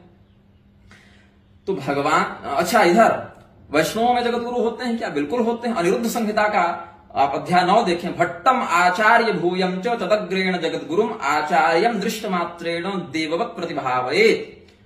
और विष्णु धर्मोत्तर पुराण के खंड 1 के अध्याय 79 में मार्कंडेय भगवान और ब्रह्मदेव का जो वर्णन है, वहां ब्रह्मा जी को भी जगत गुरु बताया। और वटस्य पत्रस्य पुटे शयानम जो बालक हैं उनका अनिरुद्ध मूर्ति परक व्याख्यान करते हुए उनको भी जगत गुरु बताया। मया दृष्टम जगत सर्वम न च जानामि बालकम ध्रुवम तम भगवान वित्ति सर्वज्ञत्वात् जगत गुरु एवं पृष्ठो मया ब्रह्मा माम उवाच जगत गुरु मार्कंडेय विजानामि शनिरुद्धम जगत गुरु। ये सब शब्द आए हैं शास्त्रों में। कश्यप मुनि को जगत गुरु बताया। कृते विश्व गुरु ब्रह्मा तो ठीक है, तो कश्यप मुनि को जगत गुरु क्यों बताया लिंग पुराण में? ततः प्रजापतिम धर्मम कश्यपम च जगत गुरुम अरिष्टनेमिनम वीरो बहुपुत्र मुनीश्वरम। और भगवान को एकमात्र जगत गुरु बता दिया हरिवंश पुराण में, संहृत्य लोकान सर्वान सदेवासुरपन्नगान कृत्वात्मगर्भे भगवान आस्त एको जगत गुरु। तो जगत गुरु शब्द पर ये लोग जो एकाधिपत्य स्थापित करने का प्रयास कर रहे हैं, और जब नहीं समर्थ हो पाए जगत गुरु के एकाधिपत्य पर तो कह दिया सार्वभौम, और फिर कह दिया सर्वोच्च सार्वभौम। हम तो अब यह समझते हैं, कह दे कि जो हमारे गुरु से दीक्षा नहीं लिया वो तो हिंदू ही नहीं है। ऋषिकेश ब्रह्मचारी ने तो कह दिया था ना कि आदित्य वाहिनी का सदस्य हर हिंदू है अघोषित रूप से, और बौद्ध जैन पूर्णतया वैदिक है। ये तो हाल चल रहा है इन लोगों का शास्त्र सिद्धांत। तार तार हो गया, सूती कपड़ा जैसे 4 साल पहने तो तुम तार तार हो जाता ना, वैसे इनका सिद्धांत जीर्ण शीर्ण हो गया। ये लड़ने आए निग्रहाचार्य से। मत्स्य पुराण में भी कहा ना, कृत्ता सुसंस्थान भगवान आस्त एक जगत गुरु, मत्स्य पुराण के अध्याय 247 में कहा। अब ये लोग कहते हैं कि भगवान महादेव, चूंकि श्रुति में पंच ब्रह्मोपनिषद में कहा भगवान महादेव को जगत गुरु कहा, और शिव जी शंकराचार्य जी शिव जी के अवतार हैं, इसीलिए उनको जगत गुरु हम मानते हैं। अरे भैया, तो वेद व्यास जी तो शिव जी के नहीं, भगवान नारायण के अवतार के रूप में परिगणित हैं, उनको क्यों जगत गुरु फिर कह दिया? अर्थात कि जगत गुरुत्व पर केवल भगवान महादेव का एकाधिपत्य नहीं मान सकते, भगवान नारायण इत्यादि के भी अंश जगत गुरु होते हैं। तो भगवान विष्णु के जब अंश जगत गुरु होते हैं तो पांचरात्र से कृत्सन से वक्ता नारायण स्वयं, जिन नारायण पद्म भव वशिष्ठम की परंपरा में 10 पीढ़ी बाद शंकराचार्य जी जगत गुरु बन गए, वो स्वयं नारायण जिस पांचरात्र का व्याख्यान कर रहे हैं उनकी परंपरा में जगत गुरु क्यों नहीं होते भाई? तो नहीं, सारे हिंदू केवल हमारे गुरु जी का पैर दबाए, सारे हिंदुओं का डोनेशन हमारे मठ में आए, सारे हिंदू बस हमारे झंडा के पीछे चले। ये जो सिंडिकेट बना रहे हैं, गिरोह बना रहे हैं, ये संप्रदाय अब नहीं बना रहे, ये गिरोह बना रहे हैं अब ये लोग। और कहते अच्छा भगवान शिव के अवतार शंकराचार्य जी को तो तुम जगत गुरु मान रहे हो, हाँ? लेकिन भगवान शिव के जो दूसरे अवतार है नकुलीस, उनका तुम कापालिक बोलकर खंडन करते हो और कापालिकों को गाली देते हो, जबकि लिंग पुराण के पूर्व भाग अध्याय 7 में जहां योगेश्वराचार्यों का वर्णन किए हैं, महाकाय मुनिशूली दंडी मुंडीश्वर स्वयं सहिष्णु सोम शर्माच नकुलीसो जगत गुरु, नकुलीस आचार्य को भी जगत गुरु बताया, जबकि वो तो कापालिक मत का प्रवर्तन किए हैं और शैवागमों का विशेष उन्होंने व्याख्यान किया। तो आगम निंदा करने वाला प्रोफेसर दल ये पूरी शंकराचार्य जी के जो फर्जी चेले बने घूम रहे हैं, गुरु जी के सामने हीरो बनने का जो कर रहे हैं, है ना, ये सब चेलों का हीरोपना है। पूरी शंकराचार्य जी के चेले भड़क गए कि भाई हम निग्रहाचार्य का विरोध करेंगे, क्यों? ताकि गुरु जी की नजर में हम हीरो बन जाए। अविमुक्तेश्वरानंद सरस्वती के चेले आकर गाली गलौज करने लगे, क्यों? हम गुरु जी की नजर में हीरो बन जाए। हीरोगिरी के चक्कर में सिद्धांत ताप के तुम लोग घूम रहे, इस पर ध्यान नहीं जाता। तो नकुलीसो जगत गुरु हो, इसमें तुम नकुलीसाचार्य को जगत गुरु क्यों नहीं मानते हो? क्योंकि शिव जी के अवतार तो वे भी हैं और शास्त्र प्रमाण उनके पक्ष में भी है, लेकिन नहीं मानोगे। मतलब अगर भगवान शंकराचार्य जी के ही वचन के आधार पर बस 4 युग में 4 ही जगत गुरु मानेंगे, तब तो भगवान नारायण का जगत गुरु तो भी खंडित तो हो गया, लेकिन ब्रह्मा जी जगत गुरु हो गए। और ब्रह्मा जी के बाद फिर वशिष्ठ जी तो हुए, लेकिन शक्ति और पराशर जगत गुरु नहीं हो पाए, फिर वेद व्यास जी जगत गुरु हो गए। और सुखदेव जी और गौड़ पादाचार्य जी, गोविंद पादाचार्य जी जगत गुरु नहीं हो पाए, लेकिन शंकराचार्य जी हो गए। और फिर शंकराचार्य जी हो गए तो उनके फिर हर चेला जगत गुरु बनने लगा, उनके चारों पीठ के हर शंकराचार्य जगत गुरु होने लगे। मतलब ये सब के सब जो अभी 100-150 पीढ़ी से शंकराचार्य बनते आ रहे हैं, इनसे सुखदेव जी और पराशर जी सब छोटे होंगे, तभी ना वो जगत गुरु नहीं बन पाए। और शंकराचार्य जी अपने सारे चेलों को जगत गुरु की सर्टिफिकेट और लाइसेंस बांटते निकल गए। फिर कहते नहीं हम अद्वैती हैं, इसलिए अद्वैत मत जो है सबसे बढ़िया है और सभी मतों का पर्यवसान अद्वैत में हो जाता है, इसीलिए हम जगत गुरु हो सकते हैं। क्योंकि जो जगत की सत्ता मानेंगे उसमें एक ही जगत में 2 जगत गुरुओं का होना संभव कैसे है? तो ये सब शास्त्र में कहीं परिभाषा जगत गुरु की है नहीं। ऐसी शास्त्रीय परिभाषा जो जगत गुरु की हमें मिली वो क्या कहती है? शिव धर्मोत्तर पुराण के प्रथम अध्याय श्लोक 56 से 58 तक देखिए। इसकी एक हस्तलिखित प्रति आडिया पुस्तकालय मद्रास में 66014 संख्या की पांडुलिपि में भी है।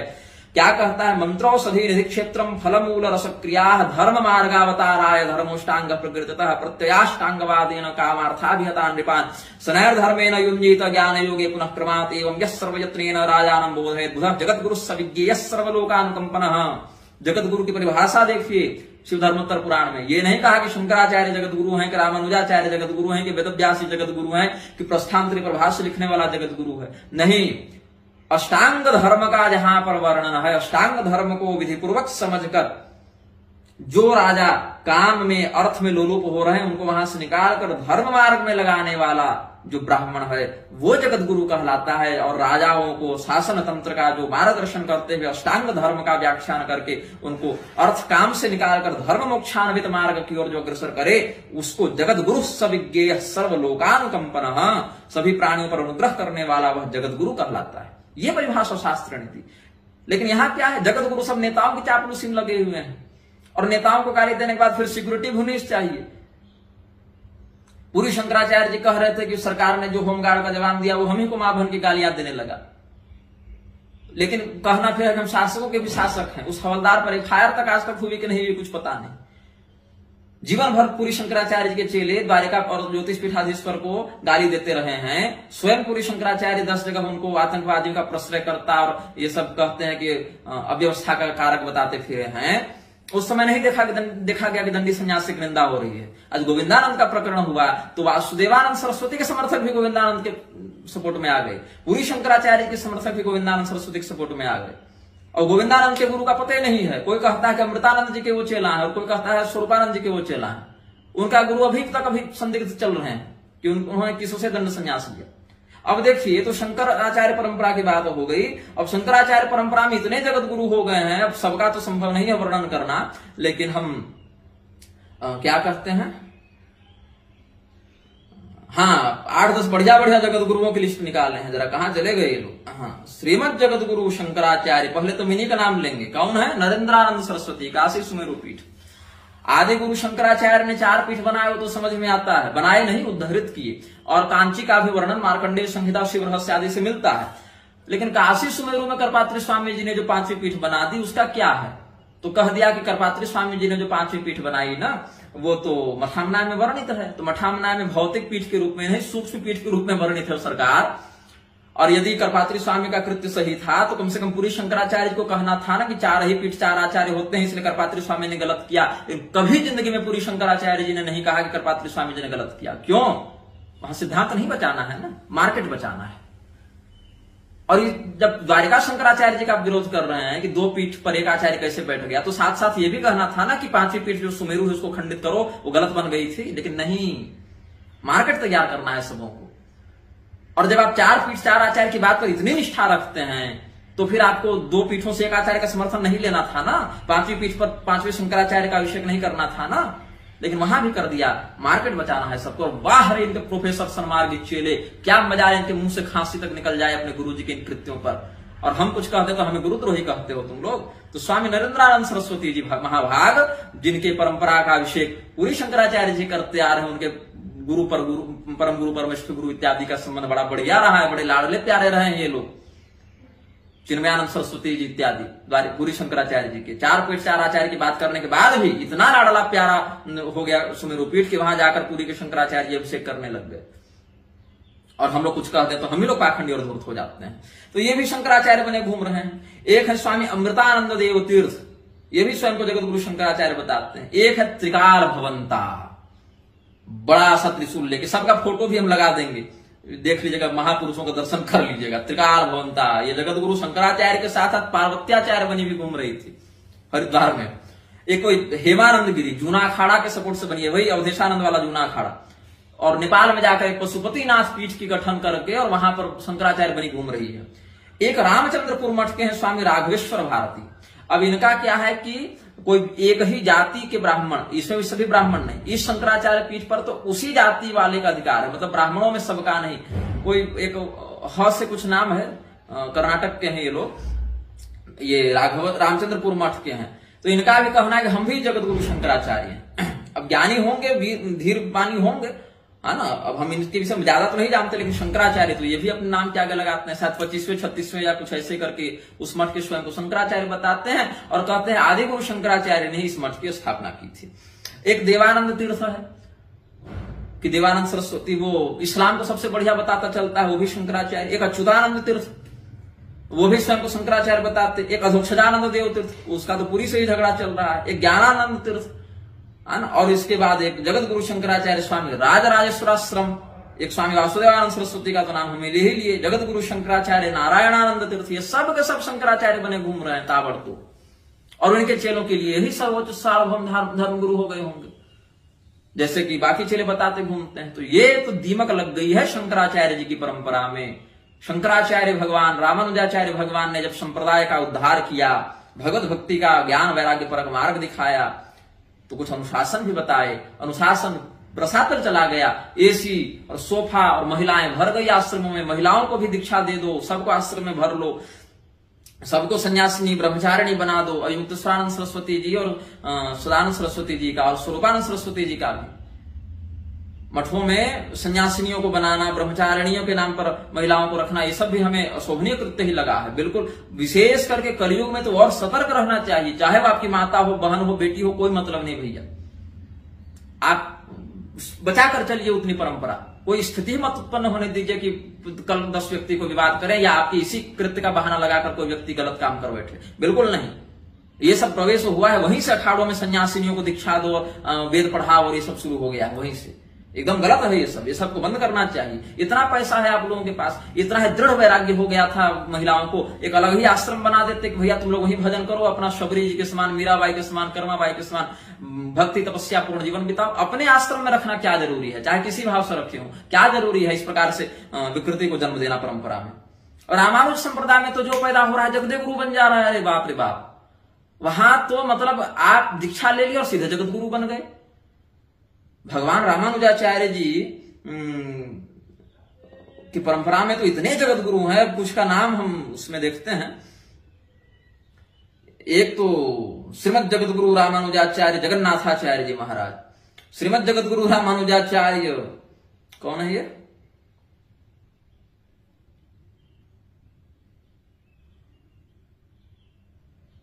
सर्वेश्वराचार्य जी महाराज, और एक हैं विष्णु विक्रम जी हरिद्वार वाले हैं, वो भी जगत गुरु हैं।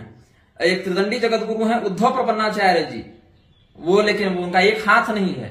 अब लक्ष्मी प्रपन्न जी और स्वामी जी रामभद्राचार्य जी को तो बहुत डांटे थे कि विकलांग आदमी कैसे त्रिदंडी बन गया। इनके विषय में तो कुछ बोले नहीं, अपने संप्रदाय के होंगे शायद इसलिए नहीं बोले। एक काशी के हैं जगत गुरु मारुति किंकर जी महाराज, एक जगत गुरु वेंकटेश प्रपन्नाचार्य जी कोई गया में है, पुष्पेंद्र कुलश्रेष्ठ के साथ एकदम असिस्टेंट बने घूम रहे हैं। एक योगेश्वराचार्य जगत गुरु बने घूम रहे हैं, जो कुब्जा को भगवान की मौसी बता रहे थे, उनके विषय में हम आ ही चुके हैं। एक जगत गुरु रामनिवासाचार्य जी कोई हैं, एक जगत गुरु अनंताचार्य जी कोई हैं, एक जगत गुरु जय गणेश जी हैं बलिया वाले, इनको तो देखकर क्या एकदम हीरो के जैसे दिख रहे हैं।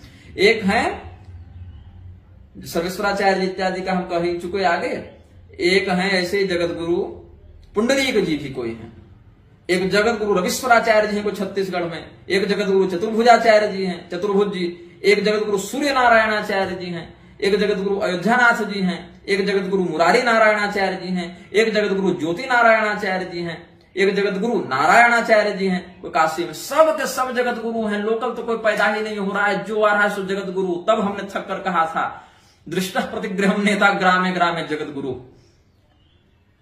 हर घर में नेता है और हर गांव में जगत गुरु है, सबका पर्सनल। और जगत गुरु की जो शास्त्रीय परिभाषा है कोई पालन कर रहा है, कोई नहीं कर रहा। सब के सब नेताओं की चापलूसी में लगे हैं, सबको बड़े बड़े पुरस्कार चाहिए। अब गुप्तेश्वर पांडे बचे हुए थे, डीजीपी साहब बिहार के, उनसे तो हमारा बढ़िया ही संबंध था पहले, लेकिन अब नहीं लगता है कि बढ़िया संबंध रहेगा।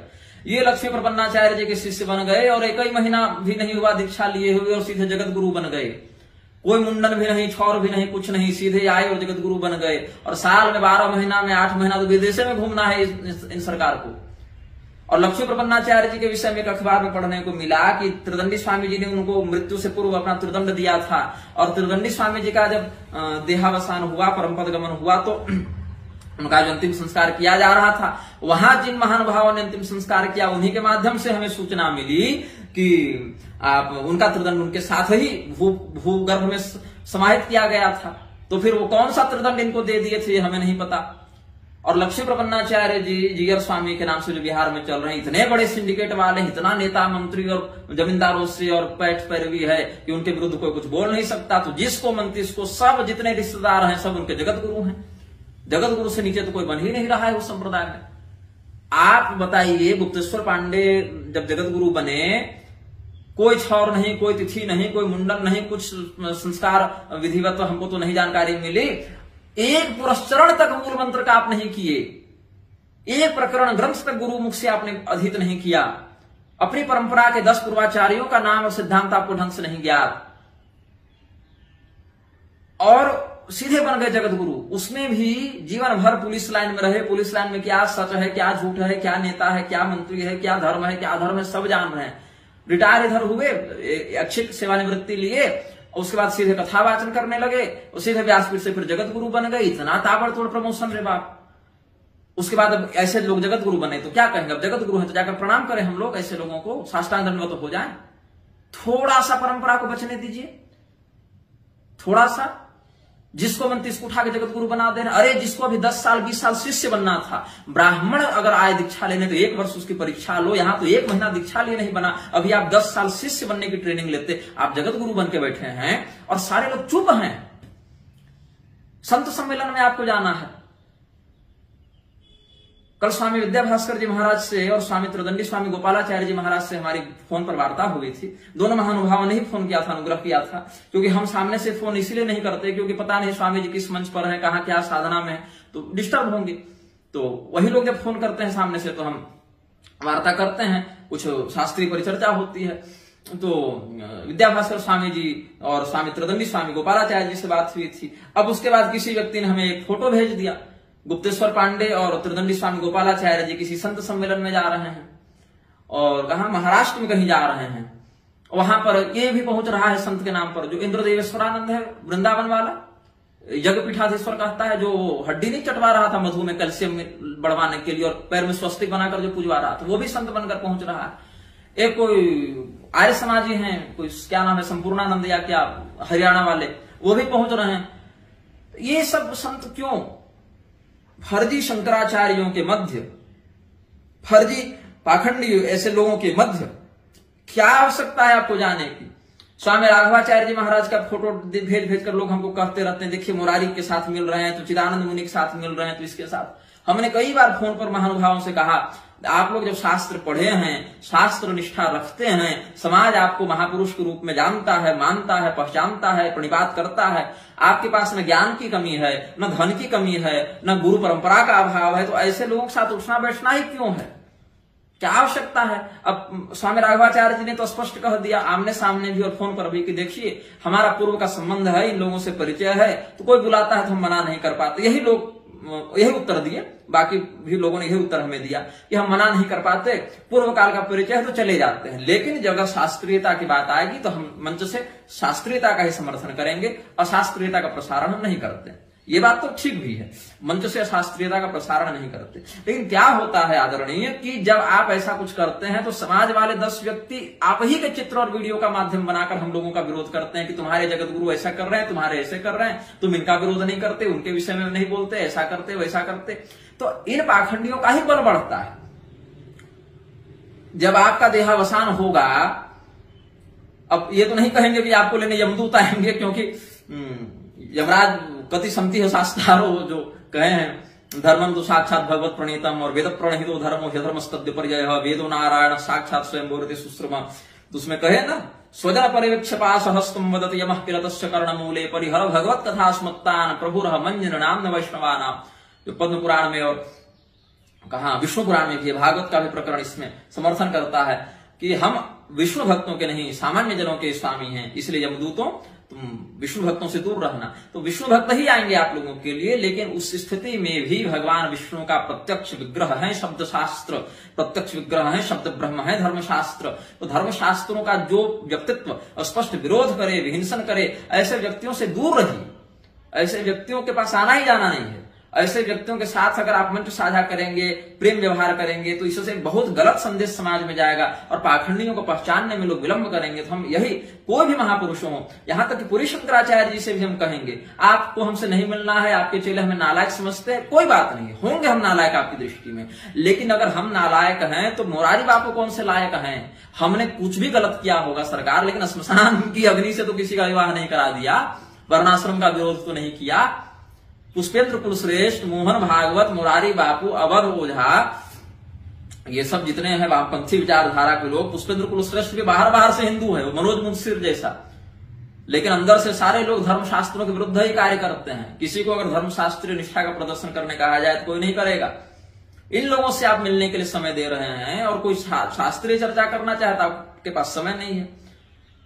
पूरी शंकराचार्य जी ने वक्तव्य दे दिया। अयुक्तेश्वरानंद सरस्वती का भी हमने फोटो देखा था ना, आजम खां के साथ और जमियत इत्यादि के साथ, तो हमने उस पर भी एक वक्तव्य दिया था।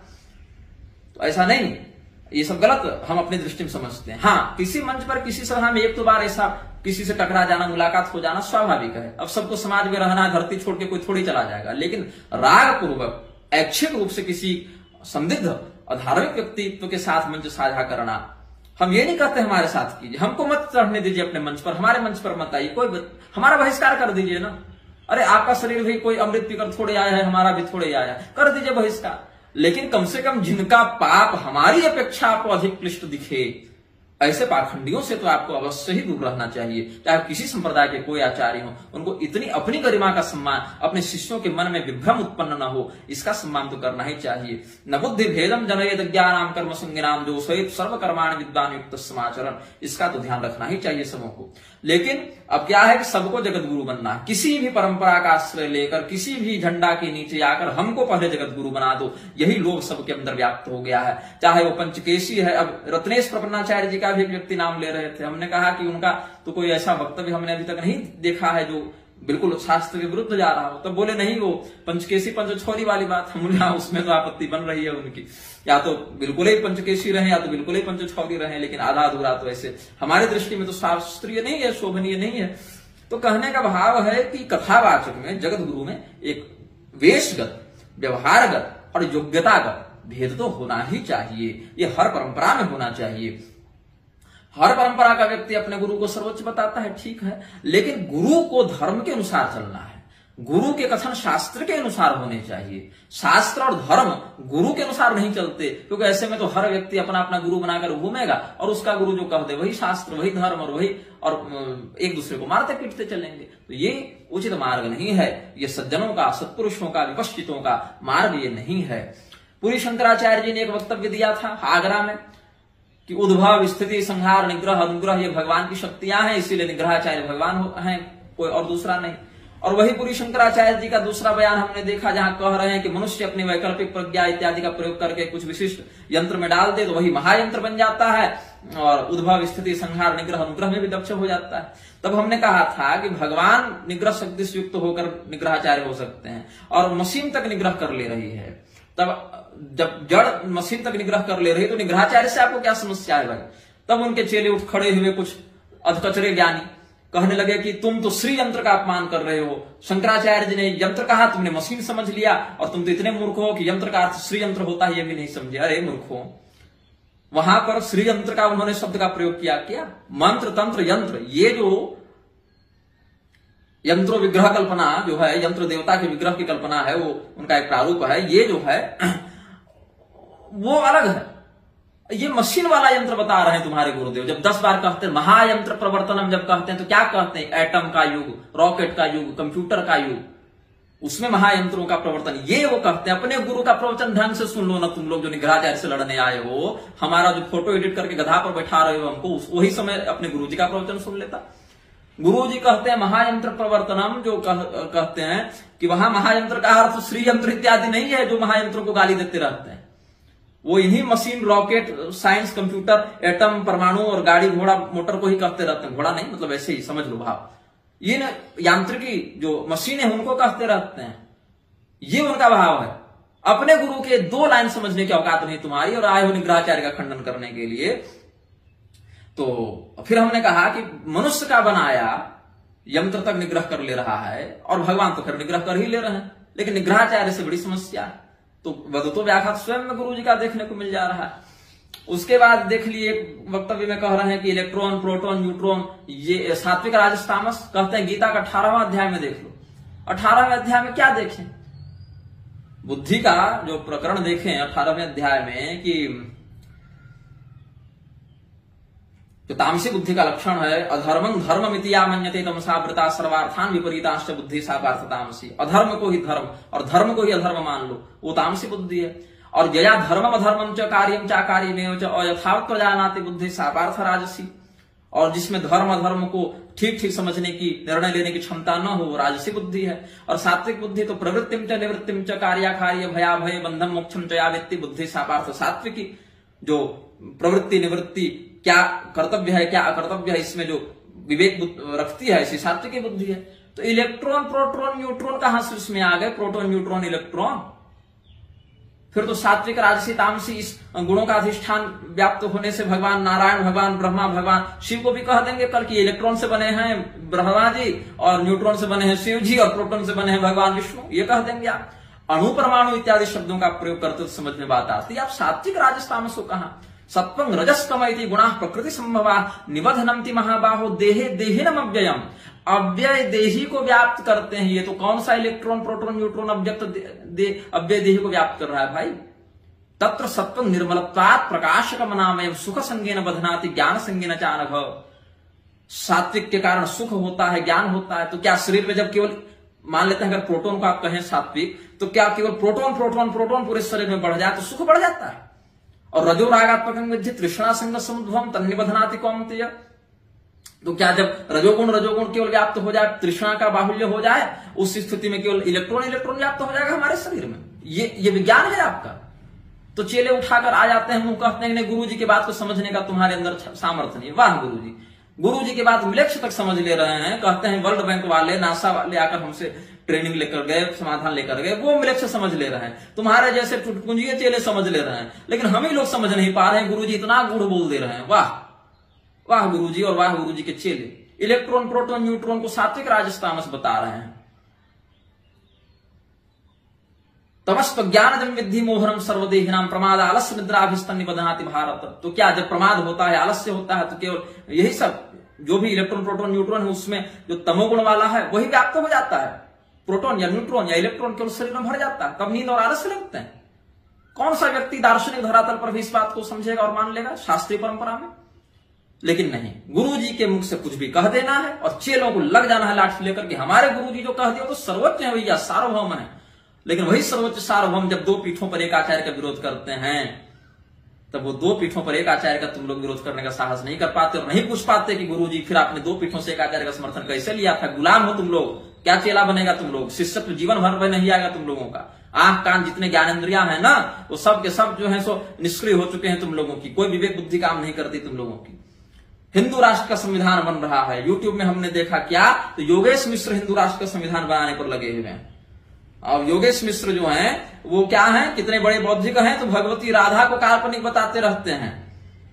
योगेश मिश्र भगवती राधिका को काल्पनिक बताते रहते हैं और भगवती ये पुराणों को भी गलत बताते रहते हैं। और योगेश मिश्र कितना बढ़िया बौद्धिक व्यक्ति हैं, इस पर आप देखें क्या लिखते हैं योगेश मिश्र। आज यह जानकर अति प्रसन्नता हुई कि जगत गुरु शंकराचार्य स्वामी निश्चलानंद सरस्वती जी महाराज द्वारा लिखे जा रहे सनातन संविधान हिंदू लॉ, उसके ड्राफ्टिंग कमेटी के चेयरमैन के रूप में माननीय योगेश कुमार मिश्र को दायित्व मिला है। इस कार्य में दक्षता पूर्वक वे लग चुके हैं। योगेश कुमार मिश्र जी सुप्रीम कोर्ट के वकील और अमर बलिदानी भाई राजीव दीक्षित जी के मित्र हैं। हम भारत भव्य बनाएंगे, हम हिंदू राष्ट्र बनाएंगे, हर हिंदू सेना हो, हर हिंदू सनातनी हो, पीठ परिषद, आदित्य वाहिनी, आनंद वाहिनी, भव्य भारत का निर्माण, हर हर महादेव, शिव शंकर, प्रलयंकर। और दो लिंक हैं वीडियो के, तो दोनों वीडियो हम इसमें अटैच कर देंगे आपको। और ये योगेश मिश्र का एक लेख सुन लीजिए, ये क्या लिखते हैं, वैष्णव की राज्य हड़प नीति, ये इसका शीर्षक है, वैष्णव की राज्य हड़प नीति। आपने कभी विचार किया कि वैष्णव पूरी दुनिया के शासक कैसे बने और इनका युद्ध सदैव से दैत्य दानव असुर राक्षस यक्ष किन्नर आदि सभी के साथ क्यों होता रहा, जबकि वैष्णव संस्कृत का उदय ईसा से मात्र 15,000 वर्ष पूर्व हुआ था। मतलब वैष्णव संस्कृति का उदय योगेश मिश्र के अनुसार ईसा से 15,000 वर्ष पूर्व हुआ था। इस व्यक्ति को पूरी शंकराचार्य जी ने हिंदू राष्ट्र का संविधान लिखने का ड्राफ्टिंग कमेटी का चेयरमैन बनाया है, ऐसा इसी व्यक्ति का दावा है। बनाया कि नहीं बनाया हम नहीं जानते, लेकिन पूरी शंकराचार्य जी ऐसे व्यक्ति से मिले हैं और समय दिए हैं बढ़िया बात करने के लिए। और इसका मानना है कि 15,000 वर्ष पूर्व ईसा पूर्व वैष्णव संस्कृति का उदय हुआ। नारायण पद्म भवन वशिष्ठम की परंपरा का राग अलापने वाले ये जो प्रोफेसर लोग कभी इस बात पर उंगली उठाएंगे नहीं। और क्या कहते हैं, ये योगेश मिश्र क्या लिखता है, जब तथाकथित देवताओं के राजा इंद्र, मतलब देवता असली नहीं होते और देवताओं के राजा असली नहीं होते, तथाकथित, ये इसकी शब्दावली देखिए। जब तथाकथित देवताओं का राजा इंद्र द्वारा वर्षा के जल पर भी अपना नियंत्रण कर लिया गया और वैष्णव कृषकों को बिना कर दिए कृषि के लिए जल देना बंद कर दिया, तब कृषि आधारित इस संस्कृति की पहली संस्कृति तब कृषि आधारित इस पृथ्वी की पहली संस्कृति हड़प्पा के शासकों ने इंद्र के अनुचित कर से बचने के लिए यह निश्चय किया कि वह हड़प्पा छोड़कर अन्य दूर स्थान पर जाकर कृषि योग्य स्थल पर बस जाएंगे। और उस योजना के तहत यह सभी भारतवर्ष में सरजू नदी के तट पर अवध में आकर बसने लगे। फिर वैष्णव द्वारा गंगा की चीन जा रही धारा को भारत की तरफ मोड़ने के बाद गंगा का भारत में आगमन हुआ और गंगा की तरह भी उपजाऊ होने लगी। तब भारत के वैष्णव संस्कृति में दो हिस्से हुए, एक सूर्यवंशी और दूसरे चंद्रवंशी। आपसी विवाद ज्यादा बढ़ने पर चंद्रवंशी वैष्णव अवध छोड़कर प्रतिष्ठानपुर प्रयागराज आकर बस गए। प्रतिष्ठानपुर प्रयागराज इसको समझ में आ रहा है, प्रतिष्ठानपुर पैठण है महाराष्ट्र, इस मूर्ख को प्रयागराज प्रतिष्ठानपुर लग रहा है। परंतु अवध के निकट होने के कारण यहाँ भी विवाद बढ़ने लगा। तब फिर यह लोग जाकर यमुना के किनारे मथुरा और फिर दिल्ली, फिर बाद में पंजाब और अफगानिस्तान में बस गए। इनके शिक्षा का सबसे बड़ा केंद्र शुरुआती दौर में नैमिषारण्य था और गुरुकुल की भाषा संस्कृत थी। कालांतर में वैष्णव ने ऐसा प्रचार किया कि उनके द्वारा निर्मित सभ्यता ही विश्व की सबसे प्राचीन सभ्यता है और प्राचीनतम भाषा संस्कृत है। यही बाद में वैदिक सभ्यता कहलाई, जबकि विश्व की सबसे प्राचीन सभ्यता शैव सभ्यता थी और प्राचीनतम भाषा तमिल थी। वाह! उस समय चूंकि कोई संगठित समाज नहीं था, अतः किसी ने इनका कभी कोई विरोध नहीं किया। यहाँ के मूल निवासी कृषकों ने इनको शुरुआत में सामान्य कृषक समझा था, लेकिन उसे नहीं मालूम था कि यह सामान्य से दिखने वाले कृषक जल्द ही भारत की मूल शैव सभ्यता और संस्कृति के सर्वनाश का कारण बनेंगे। धीरे धीरे यह लोग सशक्त होते चले गए और क्योंकि यह लोग ठंडे स्थल से आए थे अतः सूर्य उपासक थे, इसीलिए इन्होंने अग्नि को प्रमाण मानना शुरू कर दिया और शुरुआत में धर्म के नाम पर जगह जगह यज्ञ वेदी बनाकर छोटे छोटे हवन आदि करने शुरू कर दिए और फिर कालांतर में उसी यज्ञ वेदी के स्थल के आसपास की जगह को कब्जा करके इन लोगों ने आश्रमों का निर्माण शुरू कर दिया। फिर आश्रम के आकार में विस्तार करके उसमें गुरुकुल चलाने लगे और उनके यहाँ शिक्षा लेने के लिए जो छात्र रहते थे उन्हें शास्त्र के साथ साथ शस्त्र का भी ज्ञान देकर इन वैष्णव गुरुकुलों के प्रमुखों ने अपनी निजी सेना का निर्माण करना शुरू कर दिया। कालांतर में इन्हीं गुरुकुल की सेना इतनी सशक्त हो गई कि बड़े बड़े राजा भी युद्ध के समय इन गुरुकुल से सेना व शस्त्र उधार मांगने लगे, जिस कारण से आगे चलकर इन गुरुकुल के प्रमुख का महत्व राजसत्ता में भी बढ़ता चला गया और राजा भी इन गुरुकुल प्रमुखों के निर्देश का पालन करने के लिए बाध्य होने लगे। इन गुरुकुल प्रमुखों को महर्षि की पदवी दी गई जो राजा से भी ऊंची थी। फिर इन गुरुकुल के प्रशिक्षित शिष्य बड़े बड़े राजघरानों में जाकर राजकुमारों को शिक्षा देने लगे और इस तरह इन वैष्णव गुरुकुलों के आचार्य की पहुंच धीरे सीधे राजघरानों में होने लगी। इन्हीं आचार्यों में से कुछ आचार्य लोगों ने वैष्णव राजघराने के साथ साथ तत्कालीन शैव राजघरानों को भी अपने नियंत्रण में लेने का कार्य शुरू कर दिया, जिसका सबसे बड़ा उदाहरण प्रहलाद है। अब आगे ध्यान से सुनिएगा। ये योगेश मिश्र कौन है? बताते हैं कि पुरी शंकराचार्य जी ने हिंदू राष्ट्र का संविधान तैयार करने की ड्राफ्टिंग कमेटी का इसको चेयरमैन बनाया, ऐसा इसने प्रचार किया है और वीडियो में ये पुरी शंकराचार्य के साथ दिख भी रहा है। ये क्या लिखता है? सभी जानते हैं कि विष्णु द्वारा षड्यंत्र करके देखिए भाषा शैली, विष्णु द्वारा षड्यंत्र करके हिरण्याक्ष की हत्या के बाद उसका बड़ा भाई हिरण्यकशिपु विष्णु विरोधी हो गया और हिरण्यकशिपु ने विष्णु की हत्या का संकल्प लिया और पूरी दुनिया में विष्णु को ढूंढना शुरू कर दिया। तब विष्णु हिरण्यकशिपु से डरकर 3 वर्षों तक पत्नी लक्ष्मी सहित भूमिगत हो गए थे। इसी बीच हिरण्यकशिपु के अति व्यस्त होने के कारण नारद ने दुस्साहस करके, देवर्षि नारद वो दुस्साहसी बता रहा है, नारद ने दुस्साहस करके हिरण्यकशिपु के पुत्र प्रहलाद को वैष्णव शिक्षा देनी आरंभ कर दी और उसे वैष्णव बना दिया, जिससे पिता पुत्र में अंतर्विरोध खड़ा हो गया और अंततः विष्णु ने पुत्र को अपने षड्यंत्र का माध्यम बनाकर शैव शासक हिरण्यकशिपु की धोखे से हत्या कर दिया। ये इस नीच की ये कैसे कुलकलंक ब्राह्मण घर में पैदा हो गया योगेश मिश्र, ये देखिए, और कैसे पुरी शंकराचार्य जी ने इसको बना दिया है ड्राफ्टिंग कमेटी का चेयरमैन। अब आगे क्या लिखता है देखिए। ठीक इसी तरह जब रावण ने भोगवादी यक्ष संस्कृति के विपरीत त्याग और तपस्या पर आधारित रक्ष संस्कृति की स्थापना की, वाह, मतलब रावण भोगवादी के विपरीत त्याग और तपस्या पर आधारित रक्ष संस्कृति की स्थापना की और रक्ष संस्कृति के विस्तार के लिए पूरी पृथ्वी पर अपना प्रचार अभियान शुरू किया। 16 वर्ष तक निरंतर रावण विश्व की यात्रा पर रहा। इसी दौरान नारद ने पुनः लंका में घुसकर रावण के भाई विभीषण और रावण के बड़े पुत्र जो भविष्य में राजा बन सकता था उस मेघनाद को वैष्णव शिक्षा देने आरंभ की। जब 16 साल बाद रावण वापस आया तब उसने नारद का लंका आना जाना बंद करवा दिया और अपने प्रभाव से मेघनाद को पुनः शैव जीवन शैली की ओर मोड़ा और शिव उपासक बनाया। किंतु विभीषण की रुचि, क्योंकि नारद के द्वारा विभीषण का ब्रेन वॉश कर देने के कारण अब वह भी वैष्णव की मदद से लंका को हड़पने की थी, अतः विभीषण ने वैष्णव जीवन शैली को छोड़ने से साफ मना कर दिया।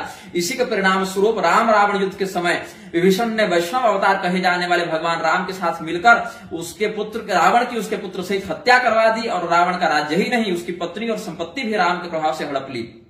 अब क्या कहता है इसके अलावा वर्तमान में जिस तरह मुसलमानों के सुंदर लड़के हिंदुओं की लड़कियों के साथ लव जिहाद का प्रयोग करते हैं, ठीक उसी तरह उस समय भी गुरुकुल में पढ़ने वाले सुंदर और स्मार्ट लड़के संपन्न परिवार की लड़कियों को अपने सौंदर्य और ज्ञान के जाल में फंसाकर गंधर्व विवाह कर लिया करते थे, जिन्हें बाद में लड़की के गर्भवती होने पर सामाजिक मान्यता दे दी जाती थी और फिर यह लड़के अपने गुरुकुल की सैन्य शक्ति के सहयोग से उस संपन्न परिवार की संपत्ति हड़प लिया करते थे और उसका कुछ अंश राज को उसमें दे दिया करते थे। इसीलिए राजा भी गुरुकुलों की इस नीच हरकत की अनदेखी कर देते थे। इसी तरह जो गुरुकुल शस्त्र और शास्त्र के द्वारा जितना सशक्त होता था, वह गुरुकुल उस क्षेत्र में उतना अधिक प्रभावशाली होता था, और उस क्षेत्र के ही नहीं आसपास के राजाओं को भी इन गुरुकुलों के स्वामी नियंत्रित किया करते थे। दूसरे शब्दों में कहा जाए तो उस दौर में गुरुकुल चलाने वालों का अपना एक अलग ही निर्द्वंद शासन था, जिसमें राजा भी हस्तक्षेप नहीं करता था। इसी गुरुकुल की कपट और सैन्य शक्ति के द्वारा वैष्णव दूसरों की संपत्ति हड़प लिया करते थे। लोग व्यर्थ ही ब्रिटिश साम्राज्य के लॉर्ड डलहौजी की राज्य हड़पने की नीति का विरोध करते हैं,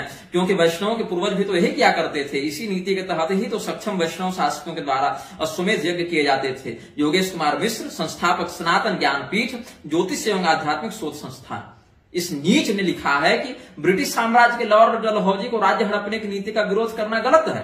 वैष्णव के पूर्वज भी यही किया करते थे, और ये व्यक्ति वैष्णवों का इतना बड़ा द्रोही है, भगवान की निंदा, वैष्णव की निंदा, यहां तक कि रावण और हिरण्यकशिपु का समर्थन कर रहा है। और इधर ऋषिकेश ब्रह्मचारी आर्य क्या कहते हैं, बौद्ध जैन सिख आदि को पूर्ण सनातन वैदिक बताते फिर रहे हैं, और वही पूरी शंकराचार्य जिस अविमुक्तेश्वरानंद सरस्वती का अवभगत अपने मठ में करते रहे, और उसी व्यक्ति के साथ हमेशा मंच कई बार साझा करते रहे, और स्वरूपानंद सरस्वती जी का विरोध करने के बाद भी दो पीठों से एक आचार्य का समर्थन ले लिया। हिंदू राष्ट्र बना रहे हैं, और हिंदू राष्ट्र का ड्राफ्टिंग कमेटी का चेयरमैन योगेश मिश्र स्वयं को बता रहा है, और इसके साथ पूरी शंकराचार्य के वीडियो इत्यादि भी हैं जो हम इसमें डाल रहे हैं। और इस बात को अगर हम सबके सामने खुलासा कर दें तो हमको गुरुद्रोही बताया जाएगा। तब सन्मार्ग वाले अपने मुंह में दही जमाकर, दही तो अच्छा शब्द हो गया, कुछ और ही जमाकर और बैठे रह जाते हैं। इन लोगों को नहीं दिखता कि अपने संप्रदाय में क्या चल रहा है, ना आपके पीठ कितने हैं उसका पता चल रहा है ढंग से, कि 4 हैं कि 5 हैं कि 6 हैं, न कितने पीठ पर क्या आचार्य मान्य है वो पता चल नहीं रहा है। अपनी दुकान में लगी है आग, यहाँ बनिया का चीनी, चाय पत्ती, तेल, नमक नहीं बिक रहा है, और चल रहा है नगर सेठ पर ये लोग आपत्ति करने के लिए कि गोविंदानंद सरस्वती के साथ ऐसा हो गया, वैसा हो गया, माइक बंद कर दिया, ये कर दिया। माइक बंद नहीं किया गया, 1.5 घंटा तक जनता जब सुन सुनकर थक गई एक ही बात को, और कहा कि हमारे स्वामी जी का सुनिए, जब वो नहीं सुनने लगे तब माइक बंद कर दिया कि तब आप भी चुप रही। उसके बाद जब माइक चालू किया गया तो फिर जनता ने कहा कि चलो इन्होंने तो कह लिया, आप अपना कह लीजिए 5 मिनट में, तो हमने भी अपना पक्ष कह लिया। यजमान को कोई आपत्ति नहीं हुई, यजमान तो बाद में भी हमारा पक्ष ही रखा। धर्मपुरा गांव में पहले भी बहुत सारे ऐसे अच्छे आयोजन हो चुके थे, तो यजमान इत्यादि को लगा था कि हो सकता है यहाँ भी कोई बढ़िया ऐसी चर्चा हो। यजमान ने तो बाद में कहा है कि हमको पता रहता गोविंदानंद जी यहाँ शास्त्रार्थ नहीं झगड़ा करने आए, तो शुरू में ही हम लोग उनको भेज देते। वो तो 1.5 घंटा के बाद हम लोगों को ये सब बात समझ में आई कि वो कोई शास्त्रार्थ के लिए नहीं, धर्म चर्चा के लिए नहीं, बस अपने वैमनस्य निकालने के लिए आए हैं। और यही बात पुलिस के अंगरक्षकों ने भी उनके साथ जो आए थे उन्होंने भी यही बात कही। तो ताबड़तोड़ जो ये लोग जगत गुरु बन रहे हैं, और जो जगत गुरु असली में परंपरा वाले हैं वो भी सबसे बड़े हम, एकमात्र हम, सारे हिंदू हमारे पीछे चलो। ये जो बकवास में लगे हैं ना हाईजैक करने के चक्कर में, कोई सफल नहीं होने वाला। केवल हम जो आत्ममुग्धता है ना कि हम जो कर दें वही सही, हम जो कर दें वही सही, चाहे धर्मशास्त्र कुछ कहते रहे, चाहे परंपरा कुछ कहती रहे। ब्रह्मा जी जगत गुरु लेकिन उनके बाल बच्चे जगत गुरु नहीं, और फिर वेदव्यास जगत गुरु लेकिन उनके बाल बच्चे जगत गुरु नहीं, और फिर शंकराचार्य जगत गुरु, और फिर उनका हर उत्तराधिकारी जगत गुरु। वाह जी वाह। और शास्त्रों में जो जगत गुरु की परिभाषा है उस पर चाहे निष्ठा रखो चाहे मत रखो, ये लोग जगत गुरु बने घूम रहे हैं। तैंगलों के 8 और बड़गलों के 3 जो प्रधान मठ बताए जाते हैं रामानुज परंपरा में, वो लोग जगत गुरु नहीं लिख रहे, लेकिन जो कल परसों दीक्षा लिया है संप्रदाय में, ऐसा व्यक्ति जगत गुरु बना घूम रहा है। इतने जगत गुरु कि आप किसी तीर्थ में कुंभ इत्यादि में जाकर आकाश में एक मुट्ठी बालू उठाएं और फेंकें तो 10 जगत गुरुओं के माथा पर वो बालू गिरेगा। इतने जगत गुरु हो गए भीड़ में, केवल पैसा बटोरने के लिए, अपने नाम के आगे रुतबा धौंस, ना, जो प्रभुत्व दिखाने के लिए जगत गुरु बने घूम रहे हैं। सिद्धांत से कोई मतलब नहीं, दार्शनिक सामंजस्य व्यवहार में नहीं, चेलों का अलग चल रहा है, गुरु जी का अलग चल रहा है, तमाम तरह के कचड़ा लोगों से घिरे हैं जगत गुरु जी, लेकिन कहना है कि सबसे बड़े हम ही हैं, जो जानते हैं सो हम ही हैं। और हम जब जो कह दें, सुबह कह दें 4 पीठ तो भैया 4 पीठ, शाम को 5 पीठ पर अभिषेक कर दे तो भैया 5 पीठ, और फिर अगली सुबह 4 पीठ बोल दे और शाम तक फिर 2 पीठ पर एक आचार्य से समर्थन ले ले, सब सही जो कर दे, लेकिन हमारे गुरु जी करें तब। दूसरे के आचार्य करते हैं, भले शंकराचार्य परंपरा के शंकराचार्य हो, लेकिन वो गलत हो जाता है। लोग हमें भाट गैंग का सदस्य बता रहे हैं, अरे मुक्तेश्वरानंद सरस्वती से तो हम 2 बार मिले हैं तो भाट गैंग का सदस्य हो गए। आपके शंकराचार्य जी 20 बार मिले हैं और अच्छे भाव से मिले हैं, हंसी मजाक करते मिले हैं, मित्र के समान मिले हैं, वो भाट गैंग के सदस्य नहीं हो पाए ना। वाह रे वाह, दुनिया को मूर्ख बनाने चले हो। निग्रहाचार्य का निग्रह करने ये लोग चले हैं।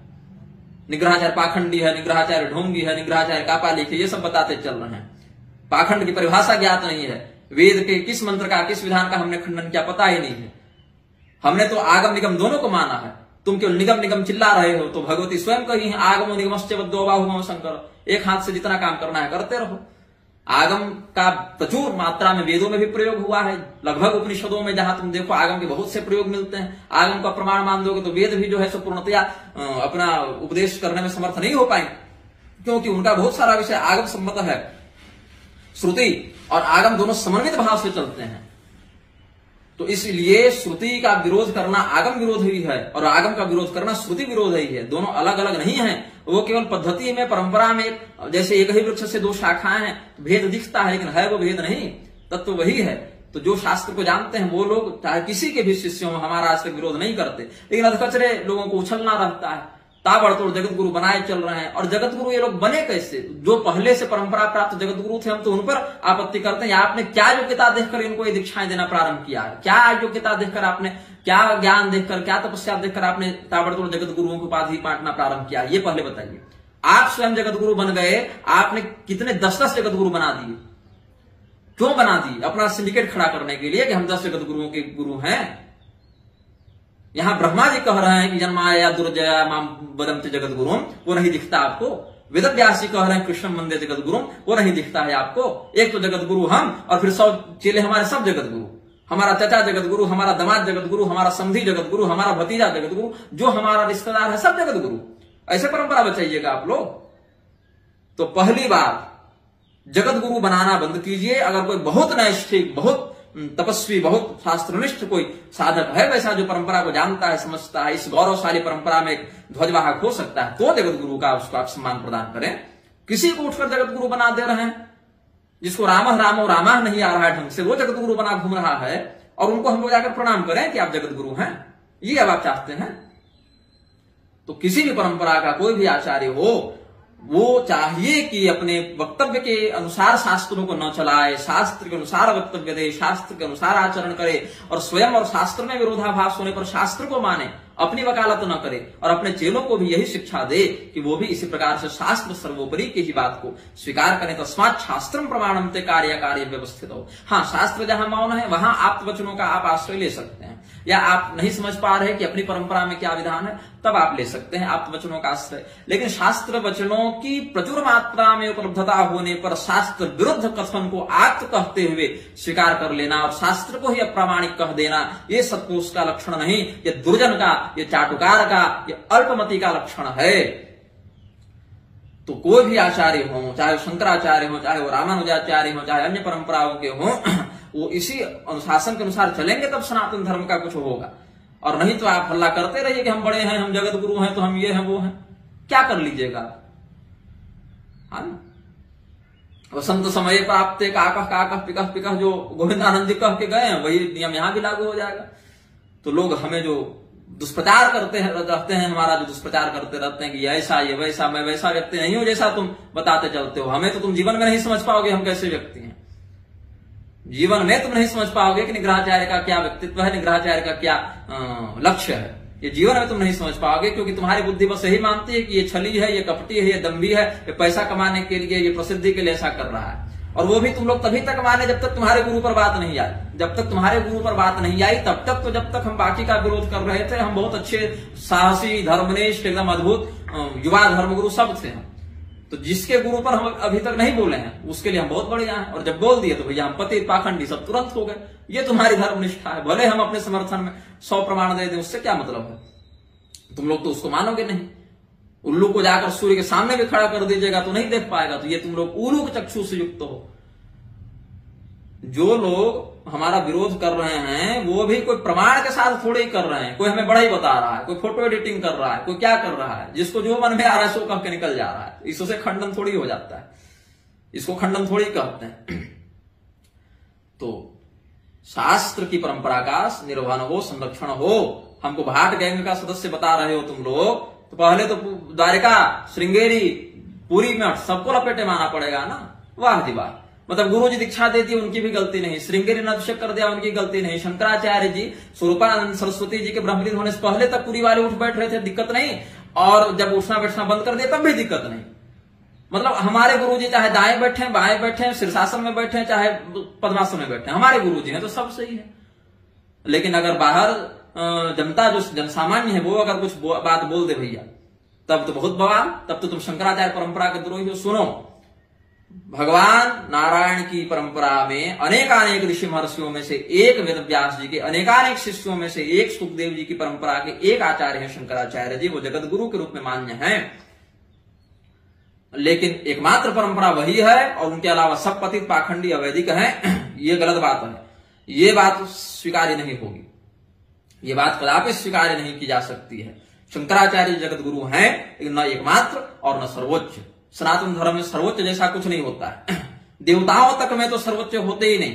अपनी अपनी परंपरा में कहीं महादेव जी को सर्वोच्च बताया, कहीं भगवान नारायण को सर्वोच्च बताया, कहीं भगवती को सर्वोच्च बताया, और अंत में जाकर सबका समन्वय एक ही ब्रह्म तत्व में भी कर दिया। इसलिए केवल एक देवताओं में जब ये स्थिति है तो मनुष्यों में क्या करना। तो मनुष्यों को इस प्रकार से पहले गुरु मान लेना और गुरु के बाद फिर भगवान बता देना और भगवान के बाद तो शास्त्र से भी बड़ा बता देना, ये चापलूसों की वृत्ति हो सकती है, सज्जनों की वृत्ति नहीं हो सकती।